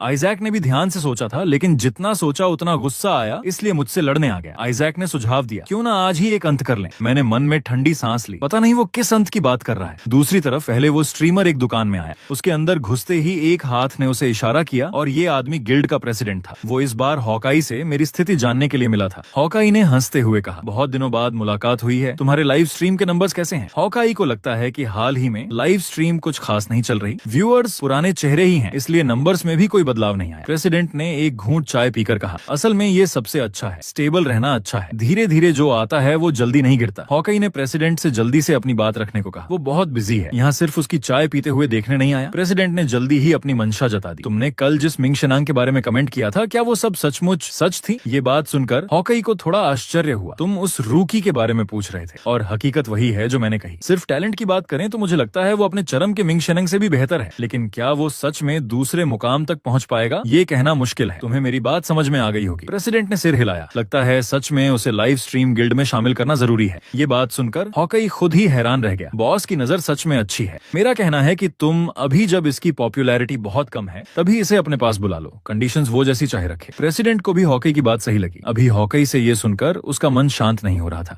और प्रेसिडेंट का पहला कदम ये था कि जब वो गिल्ड में आए तो हॉकई के साथ मिलकर काम करना चाहता था, क्योंकि तभी उसकी जानकारी और पॉपुलैरिटी बढ़ सकती थी, जिससे गिल्ड को ज्यादा फायदा हो सकता था। इसी समय जंगल में आइजैक अभी भी लगातार गालियां दे रहा था। अब हम दोनों ही हैं, आज तू भाग नहीं सकता। मैंने सिर हिलाया। सच में हम दोनों ही हैं। तो तू क्या करना चाहता है? और वो मुझे ये बताना चाहता था कि वो मेरे पास इसलिए आया है ताकि मेरी उस अकड़ को सुधार सके। वो मेरे पास आया, लगातार मेरा मजाक उड़ाते हुए बोला, तू जो थोड़े से किस्मत से यहाँ तक पहुंचा है, ये मत सोच लेना कि तू सच में मिंग शेनांग बन गया है। क्या तू भी उस स्ट्रीमर की तरह बिजली सीखने का सपना देखता है? फिर उसने अपनी उंगलियों को हल्का जोर दिया। मुंह से गाली निकली, वो मिंग शेनांग कमीना, अगर तू मर गया तो चुपचाप अपनी कब्र में सड़ता रहे। तुम में से हर कोई मुझे सच में गुस्सा दिलाता है। मुझे समझ नहीं आता कि क्यों ये शख्स मिंग शेनांग से इतना नाराज है, और यहाँ तक कि मैंने खुद नहीं सोचा था कि मैं नकली मिंग शेनांग से भरे जमाने में आ जाऊंगा। तब मैंने बोलना शुरू किया, मैं तुझसे एक बात पूछना चाहता हूँ कि तू मुझसे नफरत क्यों करता है? क्या सिर्फ इसलिए क्योंकि मेरा नाम आंग है? अगर यही वजह है तो तू इस नाम से इतना नफरत क्यों करता है, जबकि दूसरे सब इसे बहुत पसंद करते हैं? मेरी सारी बातें सुनने के बाद उसके चेहरे का भाव कुछ ठिठक गया। फिर उसने स्पष्टीकरण दिया, क्या तू जानता है मेरे पिता कौन है? वो 9वें लेवल के हाई लेवल प्लेयर राइनहार्ट है। ये नाम सुनते ही मैंने अपनी आंखें जोर से फाड़ ली। मेरे मन में थोड़ी सनसनी हुई। ये प्लेयर मुझे बहुत अच्छा लगता है। उस समय मैं 9वें लेवल पर था और उसके पिता से एक बार लड़ाई हुई थी। वो बिल्कुल बेजोड़ था। उस समय सबको बड़ा आश्चर्य हुआ था क्योंकि मैंने एक ही वार में उसे हरा दिया था। 9वें लेवल के उस ताकतवर को मैंने एक ही वार में हरा दिया। वो बहुत असंतुष्ट था। ये सब शुरू से अंत तक सिर्फ 3 सेकंड में हुआ।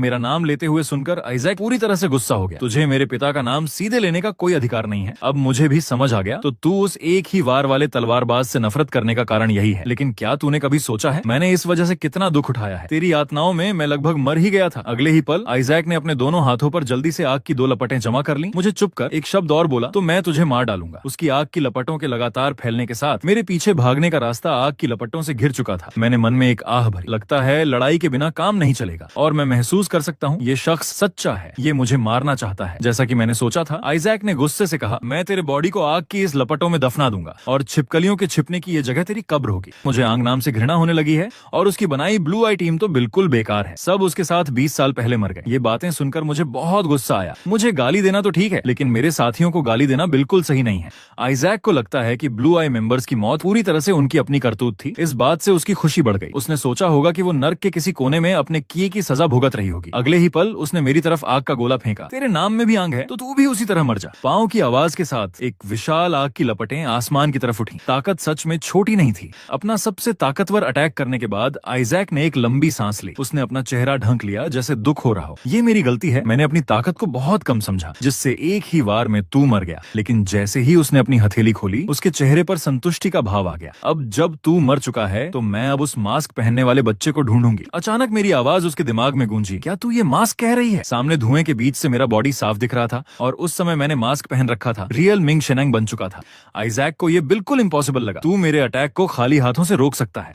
आग की लपटों के सामने वो परछाई बिल्कुल गॉड जैसी लग रही थी। उसे लगा कुछ गड़बड़ है। ये आदमी उस पुराने आंग जैसा नहीं लगता जिसे वो जानती थी। जैसे ही वो अचंभे में थी मेरे पैरों में बिजली जमा हो गई। डू की आवाज के साथ एक पलक झपकते ही मैं वहां से गायब हो गया और फिर बहुत तेजी से उसके सामने आ पहुंचा। मैं अब उसके सामने था। फिर मैंने जोर से एक मुक्का उसके पेट पर मारा। इस एक वार की ताकत ने उसकी आंखें फाड़ दी। वो इतनी ताकतवर कैसे हो सकती है? मेरा एक मुक्का खाकर वो जोर से घुटनों के बल गिर गई। पलक झपकते ही उसके होठों से खून बहने लगा। मैं उसे ऊपर वाले की तरह देख रहा था। जब कोई उन लोगों को बुरा भला कहता है तो मुझे बहुत गुस्सा आता है। आइजैक को ये इम्पॉसिबल लग रहा था। तू यहाँ कैसे आ गया? वो यकीन ही नहीं कर पा रही थी कि मैं इतना ताकतवर हो गया हूँ। तब मैंने धीरे से मास्क उतारा। ये सब तो बस एक अचानक टेस्ट था। तू क्या समझती है तेरे सामने कौन खड़ा है? वो जिसे तूने कभी परेशान किया, रोने वाला मिंग शेनांग या मास्क पहनने वाला स्ट्रीमर मिंग शेनांग या फिर ब्लू आई वाला मिंग शेनांग? अचानक उसके होठों से हंसी निकल गई। तू बकवास बंद कर। क्या तू ये कहना चाहता है कि तू ही वो स्ट्रीमर मिंग शेनांग है? वो आज भी मुझे तुच्छ समझती है। मजाक मत कर। बिजली से कोई फर्क नहीं पड़ता। अगर तेरे जैसा निकम्मा भी ये सीख सकता है तो मैं भी सीख सकती हूँ। अगले ही पल उसने चुपके से अपने हाथों में आग की ताकत जमा ली। क्या तू सच में सोचता है कि इतनी सी ताकत से तू मुझे हरा सकता है? मुझे लगा ये सच में बहुत जिद्दी है। सच सामने है फिर भी नहीं मानती। बात करते करते उसकी हथेली पर आग और घनी हो गई। वो मुझे जोर से पकड़ना चाहती थी, लेकिन उसने सोचा भी नहीं था कि बस 1 सेकंड में उसकी हथेली हवा में उड़ जाएगी। मैंने अभी बिजली छोड़कर उसका हाथ काट दिया था। ये देखकर आइजैक का मन बेचैन हो गया। असल में जब उसने मेरे साथियों का अपमान किया तभी उसके लिए जीने का रास्ता खत्म हो गया था।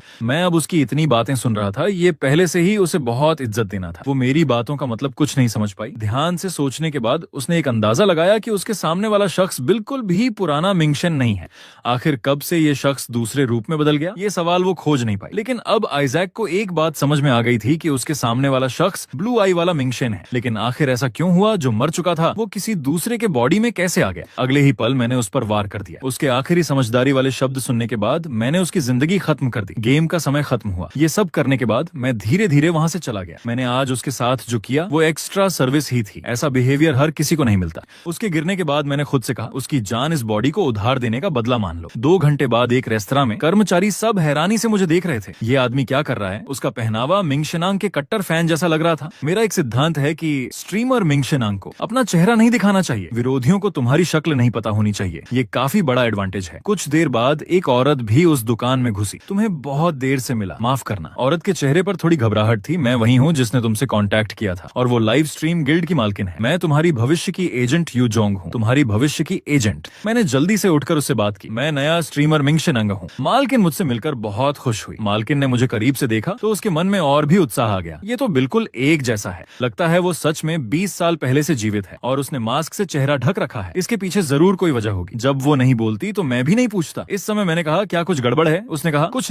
नहीं, हम आगे की बातें करते हैं। पहले प्रेसिडेंट ने उससे कहा था कि क्या पहली बार में ही क्लाइंट का ट्रस्ट जीत पाना बहुत जरूरी है? चाहे तुम कुछ भी करो, बिल्कुल अनरिलेबल मत बनो। लेकिन लगता है पहली बार में ही सब खराब कर दिया। इससे उसने पागलों की तरह अपने बाल खींचने शुरू कर दिए। मालकिन ने माहौल को ऑकवर्ड होने से बचाने के लिए जल्दी से कोई और टॉपिक निकाला। क्या तुम पहले भी मिंग शेनांग के फैन थे? मैंने सिर हिलाया। हाँ, बिल्कुल सिरे से कट्टर फैन हूँ। मैं रियल नहीं हूँ, तो कृपया तुम रिलैक्स करो। हालांकि उसने मेरी बात को इग्नोर कर दिया। मैं भी मिंग शेनांग की सुपर डुपर कट्टर फैन हूँ। अब मैं तुम्हारी भी फैन हूँ। फिर मैंने उसे बहुत देर तक बकवास करते सुना। मूल बात ये थी, जब से तुमने स्ट्रीम करना शुरू किया तब से मैं तुम्हें देख रही हूँ। शायद मैं तुम्हारी पहली व्यूअर हूँ। तुमने पहली बार अकेले में अंधे चमगादड़ को मारा था, फिर ग्रेग का टेस्ट पास किया था और उस कंपटीशन में चीटिंग करने के बजाय फेयर लड़ाई को चुना था। जब तुम विशाल टुकड़े के सामने थे तो मेरे हाथों में पसीना आ गया था, लेकिन तुमने अपनी फुर्तीली कलाबाजी से तुरंत उस दानव को हरा दिया। देखकर बहुत मजा आया। मुझे लगा वो अब मेरी व्यूअर नहीं रही, वो एक सुपर डुपर स्टाकर है, मुझसे भी ज्यादा याद रखती है। फिर मैंने हंसते हुए कहा, सोचा नहीं था कि जब मैं अपने व्यूअर्स की तलाश कर रहा था तुम मेरी लाइव स्ट्रीम देखने आ गई। ये एहसास बड़ा अजीब है। मालकिन को भी लगा काफी अजीब है, लेकिन हो सकता है ये भाग्य हो। इसलिए मैं सीधे कंपनी हेडक्वार्टर गई और उनसे विनती की कि तुमसे कॉन्ट्रैक्ट करें। और वो सब जो अभी हुआ वो एक फैन की अपने आइडल के प्रति भक्ति थी। अब आगे की बातें एक प्रोफेशनल की जुबानी सुनो। पहले तो तुम्हारा ट्रस्ट जीतना था। वो कॉन्ट्रैक्ट पहले से तैयार करके लाई है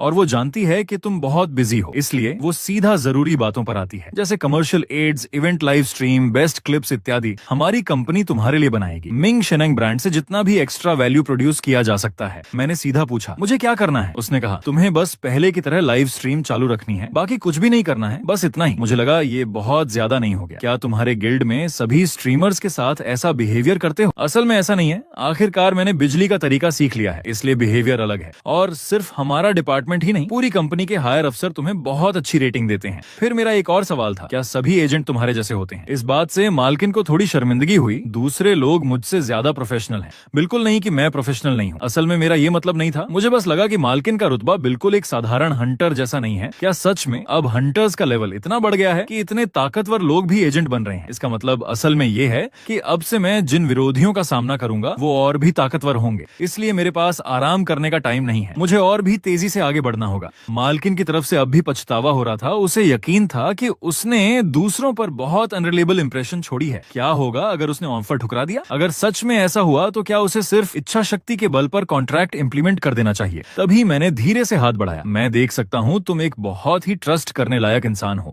और मेरी इस बात का मतलब ये है कि मैं तुम्हारे गिल्ड में शामिल होने के लिए राजी हूँ और तुम्हारे साथ काम करने के लिए उत्सुक हूँ। मालकिन अब रोने के भाव में आ गई थी। वो पहली बार था कि किसी ने उसे इतनी जल्दी एक्सेप्ट किया था। उसके अगले दिन मैंने लाइव स्ट्रीम चालू की और टेस्ट में जाने की तैयारी की, लेकिन थोड़ी ही देर में मैंने देखा कि लाइव स्ट्रीम पर 700 लोग आ चुके थे, जिससे मैं बहुत हैरान हुआ। अभी तो शुरू हुआ था, इतने सारे व्यूअर्स कहाँ से आ गए? क्या ये लाइव स्ट्रीम गिल्ड के कारण हुआ? और हकीकत में वैसा ही था जैसा मैंने सोचा। मालकिन ने पागलों की तरह बहुत सारे रिश्तेदारों और दोस्तों को इकट्ठा करके मेरे लाइव स्ट्रीम को शेयर किया और कंपनी के अंदर के कुछ लोगों ने भी भी प्रमोट किया। इससे मैं हंस पड़ा। लगता है उनके इस गिल्ड को चुनना सच में एक बुद्धिमानी भरा फैसला था। अब गेम शुरू करते हैं। सिस्टम ने नोटिफाई किया पौराणिक फेज शुरू होने वाला है। इस समय एक तंबू के अंदर से परेशान भरी आहों की आवाज आ रही थी और इस तंबू के अंदर पहले से ही 10 से ज्यादा लोगों की परछाइयां जमा थीं। ये लोग निशान वाला चेहरा और पेलियुसी थे। वो सब यहाँ इकट्ठा होकर दानव को मारने की सलाह कर रहे थे। पेलियुसी ने निशान वाले चेहरे से पूछा, क्या हमारा उपकारी आ गया? निशान वाले चेहरे ने कहा, अभी नहीं आया। जल्द ही किसी को शक होने लगा। क्या नाइट भी न होने वाले इंसान पर भरोसा करना सच में एक समझदारी का फैसला है? उनका कहना था कि मेरे लिए दानव को मार पाना इम्पॉसिबल है। जब तक तुमने खुद नहीं देखा तब तक हो सकता है तुम ठगे जाओ। पेलियुसी को बहुत गुस्सा आया। तुम सब चुप रहो। तुम हमारे उपकारी पर शक कैसे कर सकते हो? ठीक इसी समय एक जानी पहचानी आवाज उसके कानों में पड़ी। पेलियुसी ने चौंक कर सिर उठाया। मेरी परछाई ठीक तंबू के बाहर दिखाई दी। पेलियुसी ने जल्दी से तंबू के सामने आकर मेरा स्वागत किया। तुम्हारा घाव भर गया क्या? मैंने कहा, कोई बात नहीं, मुझे बिना किसी हेल्प के भी चलने फिरने में कोई दिक्कत नहीं है। कुछ लोग मुझे देखकर सोच में पड़ गए। लाइव स्ट्रीम पर नए व्यूअर्स ने आकर कहा, क्या यही वो है जिसने दानवों के सरदार को हराया था? सच में देखने में बिल्कुल भी ताकतवर नहीं लगता और वो मास्क बहुत संदिग्ध है। मैंने अपने बॉडी को हिलाया और फिर उसे जवाब दिया, लगता है तुम्हें अब भी यकीन नहीं है कि ये मैंने किया है, या हो सकता है तुम बस यकीन नहीं करना चाहते। और ये काम मालकिन ने मुझे सिखाया था। पहले से तैयार मुद्रा बनाकर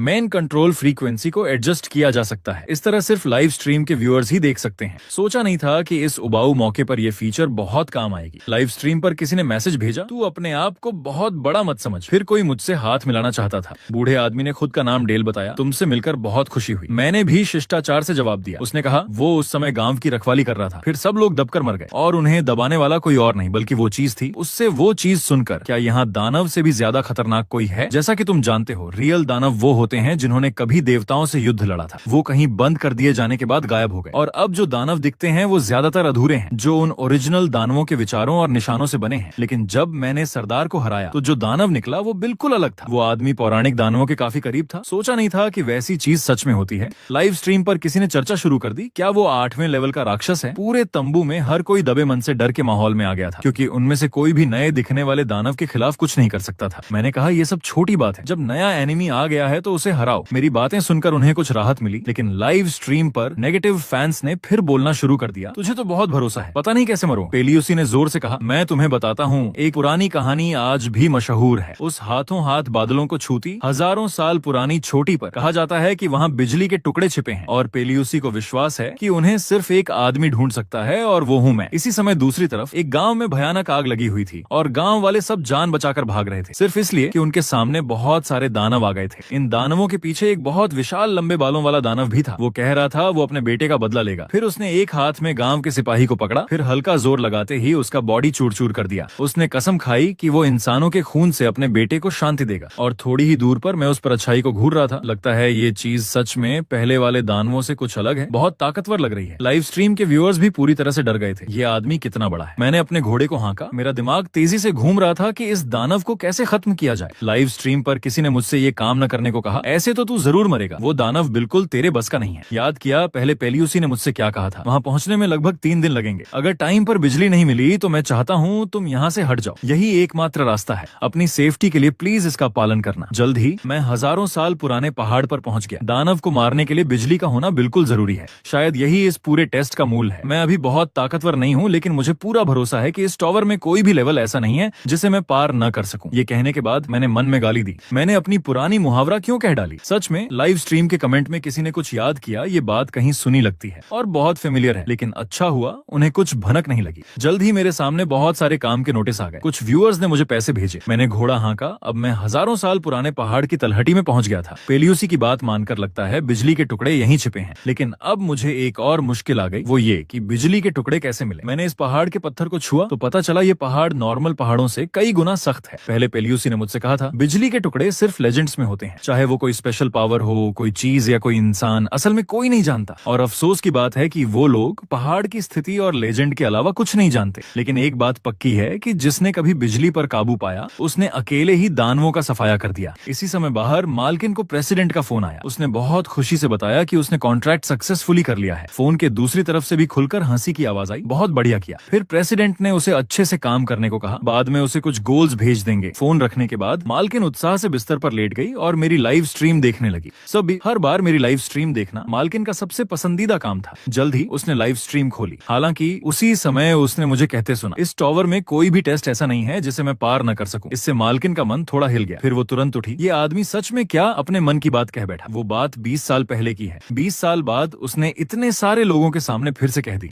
इससे मालकिन के मन में थोड़ी बेचैनी हुई, कहीं कोई परेशानी तो नहीं हो जाएगी। और दूसरी तरफ हजारों साल पुराने पहाड़ के नीचे मैंने अपने पूरे बॉडी में बिजली की ताकत भर ली और एक नया तरीका आजमाने की तैयारी की। पांव की आवाज के साथ मैंने एक मुक्का पहाड़ की सतह पर मारा। देखते हैं आखिर कौन ज्यादा सख्त है। फिर मैंने जोर से अपनी मुट्ठी पीछे खींची। मैंने अपने पूरे बॉडी की ताकत अपनी मुट्ठी में लगा दी और जोर से पहाड़ पर मारा। बिजली की कड़कड़ाहट की आवाज लगातार आ रही थी। थोड़ी देर बाद मलबे से कुछ छोटे छोटे टुकड़े गिरने लगे। इससे मैं हंस पड़ा। आखिरकार तुझे ढूंढ ही लिया, बिजली के टुकड़े। नतीजा भी वैसा ही हुआ जैसा मैंने सोचा था। गुफा के अंदर एक दरवाजा था और जो ताकत मैंने महसूस की थी वो इसी दरवाजे के अंदर थी। मैंने बिना झिझक कदम बढ़ाया। ये दृश्य देखकर लाइव स्ट्रीम के फैंस भी बहुत हैरान हुए। वो भी पहली बार ऐसा देख रहे थे। जल्द ही मैं इस दरवाजे के नीचे पहुंच गया। मैंने धीरे से अपना हाथ ऊपर बढ़ाया तो देखा कि जैसे ही मेरी उंगली पत्थर के दरवाजे को छूती है वहां से करंट की लहर दौड़ जाती है। सिस्टम ने नोटिफाई किया बिजली बन रही है। इसी समय मेरा लालच दिल बिजली के उल्टे इफेक्ट का सामना कर रहा है। इस समय मैंने बिना झिझक अपने हाथों पर बिजली जमा ली। जो चीज मैं चाहता हूँ वो निश्चित रूप से इस दरवाजे के अंदर है। पहले मैंने बाहर एक बिजली का खिंचाव महसूस किया था। लगता है वो मुझे बुला रही थी। अगर ऐसा है तो मेरे लिए सबसे अच्छा जवाब है और तेज बिजली से इस दरवाजे को तोड़ देना। मेरे बॉडी से भयानक बिजली की ताकत निकलकर इस दरवाजे की दरारों पर गिरी। बिजली की ताकत के क्षरण से ये पत्थर का दरवाजा बुरी तरह कांपने लगा। जल्द ही मैंने देखा कि इस पत्थर के दरवाजे में एक छेद हो गया। वैसा ही हुआ जैसा मैंने सोचा था। दरवाजा सच में खुल गया। सोचा नहीं था कि इस बार का टेस्ट इतना छुपा हुआ था। अगर मैंने बिजली का खिंचाव महसूस न किया होता तो कभी नहीं सोच सकता था कि ये दरवाजा पहाड़ के अंदर होगा।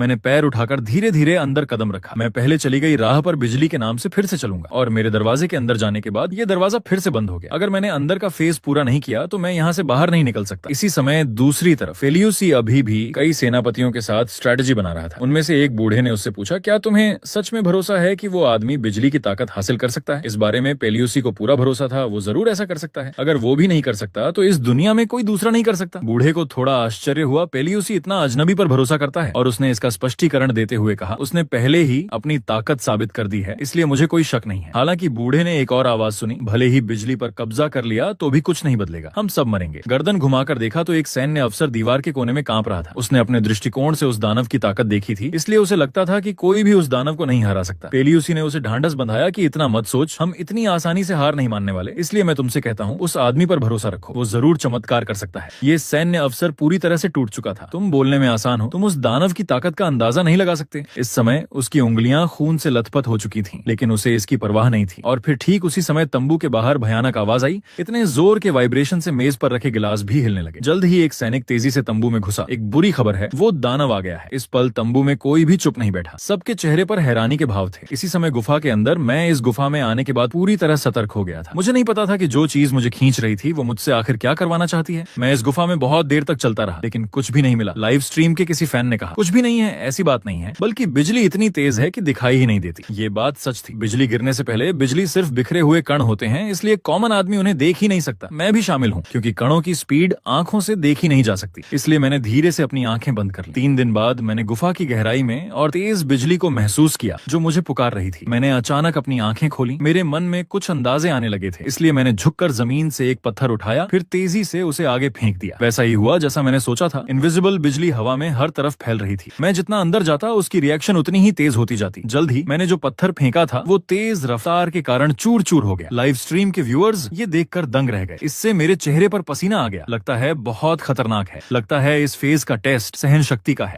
अगर मैं इस फेज के टेस्ट को सहन नहीं कर पाया तो मैं यहाँ मर जाऊंगा। जल्द ही लाइव स्ट्रीम पर किसी ने मेरा हौसला बढ़ाया, मेरे लिए एक 100 अंक का काम जारी किया। तुम्हें यहाँ सबसे ऊपर पहुंचना ही चाहिए, नहीं तो तुम अभी सीखी हुई बिजली खो दोगे। बहुत से लोग मेरा सपोर्ट कर रहे थे। इस बार टोटल काम के अंक 3000 पहुंच गए थे, इसलिए मैंने कदम बढ़ाने का फैसला किया। तुरंत ही मेरे बॉडी पर कई बिजली की चिंगारियां दौड़ गईं। मैंने पहले सबके द्वारा दिए गए काम के इनाम के लिए थैंक यू कहा, फिर कहा कि मैं जरूर काम पूरा करूंगा। इसी समय दूसरी तरफ शिव मेरी लाइव स्ट्रीम देख रहा था। जब से मैंने लाइव स्ट्रीम चालू की थी वो चुपके से यहाँ आ गया था। इसी समय उसके कमरे का दरवाजा एक औरत ने खोला। रीना का बॉडी अचानक अंदर आ गया। इससे शिव बहुत डर गया और उसने जल्दी से लाइव स्ट्रीम बंद कर दी। रीना के चेहरे पर हैरानी का भाव था। तू अपना फोन क्यों छुपा रहा है? मुझे मत बता कि तूने कुछ गंदा देखा था। शिव ने कहा, उसने कुछ नहीं छुपाया, बस इत्तेफाक से फोन बंद कर दिया। उसकी आंखें बहुत थक गई हैं। फिर रीना ने ज्यादा पीछा नहीं किया और कुछ बकवास कही, जैसे शांत रहने वालों के बाल जल्दी बढ़ते हैं। रीना हाल ही में काफी परेशान थी। जब से शिव ने वो बात कही थी तब से वो उसकी लाइव स्ट्रीम देखना बंद करके लगभग पागल ही हो गई थी। शिव का अब रीना से बात करने का मन नहीं था। वो जल्द से जल्द लाइव स्ट्रीम देखना चाहता था, इसलिए उसने पूछा कि वो यहाँ कितनी देर रुकेगी। इससे रीना और भी हैरान हुई। शिव ने कभी उसे टोका नहीं था। क्या मैं तुम्हारे सोफे पर रिलैक्स नहीं नहीं कर सकती? तुम्हारा वो रिएक्शन क्या था? शिव ने जानबूझकर अपनी आवाज ऊंची की ताकि रीना जल्दी चली जाए। रीना, आज रात हम क्या खाएंगे? क्या भुनी मछली खाएंगे या फिर बारबेक्यू भी चलेगा? इस सुपरसोनिक बोली ने रीना के कान के पर्दे लगभग फाड़ दिए, लेकिन शिव अभी भी चिल्ला रहा था, तू आराम से रह, ये सोफा तू जैसे चाहे यूज कर सकती है। उसका हाथ अपने फोन के वॉल्यूम बटन पर कसकर था, कहीं कोई आवाज न निकल जाए और रीना को पता न चल जाए। रीना को लगा आज शिव बहुत अजीब है, इसमें जरूर कुछ गड़बड़ है, इसलिए वो चली गई। मैं तुझसे कुछ नहीं कहती, तू जो करना है कर। उसे जाता देख शिव के चेहरे पर खुशी छा गई। उसने एक्टिंग करते हुए रीना से कहा, तू रुककर थोड़ी ब्रेड खा सकती है, लेटना चाहे तो लेट जा। लेकिन अब रीना उससे बात नहीं करना चाहती थी। पाँव की आवाज के साथ उसने जोर से दरवाजा बंद कर दिया। शिव ने मन में कहा, अच्छा हुआ, बाल बाल बचा। अब वो जल्दी से लाइव स्ट्रीम देखने लगा। अगर रीना को पता चल जाता कि शिव आंग की लाइव स्ट्रीम देख रहा है तो वहाँ जमकर हंगामा होता। उस लेवल की लड़ाई के बारे में वो सोच भी नहीं सकता था। शिव के चेहरे पर उदासी का भाव आ गया। भले ही स्थिति उलट होती तो भी मिंग शेनांग उन्हें नहीं भूलता, और आज जब से देख रहा था उसे लग रहा था कि ये आदमी बॉस से ज्यादा मिलता जा रहा है। बात करने का तरीका और स्वभाव भी बॉस जैसा ही है, बस एक फर्क है कि अंक जमा करने के लिए इतनी जान लगा देता है। ये बॉस के स्वभाव के बिल्कुल उलट है। बॉस कभी पैसे के लिए मेहनत नहीं करता था। ये सोचकर शिव हंस पड़ा। पता नहीं तू आखिर है कौन, पर जो भी है उससे बहुत मिलता है। जब वो पूरे मन से लाइव स्ट्रीम देख रहा था उसने गौर नहीं किया कि उसके कंधे पर एक हाथ आकर टिक गया था। उसने धीरे से गर्दन घुमाई तो देखा कि रीना ने इसी समय वापसी की थी। उसका ये दांव सच में अचानक था। वो पूरी तरह से सहम गया। रीना बहुत गुस्से में उसे घूर रही थी। मुझे पता था तू कुछ गड़बड़ कर रहा है। तू क्या समझता है मैंने ध्यान नहीं दिया? तू मुझे धोखा देने की कोशिश कर रहा है।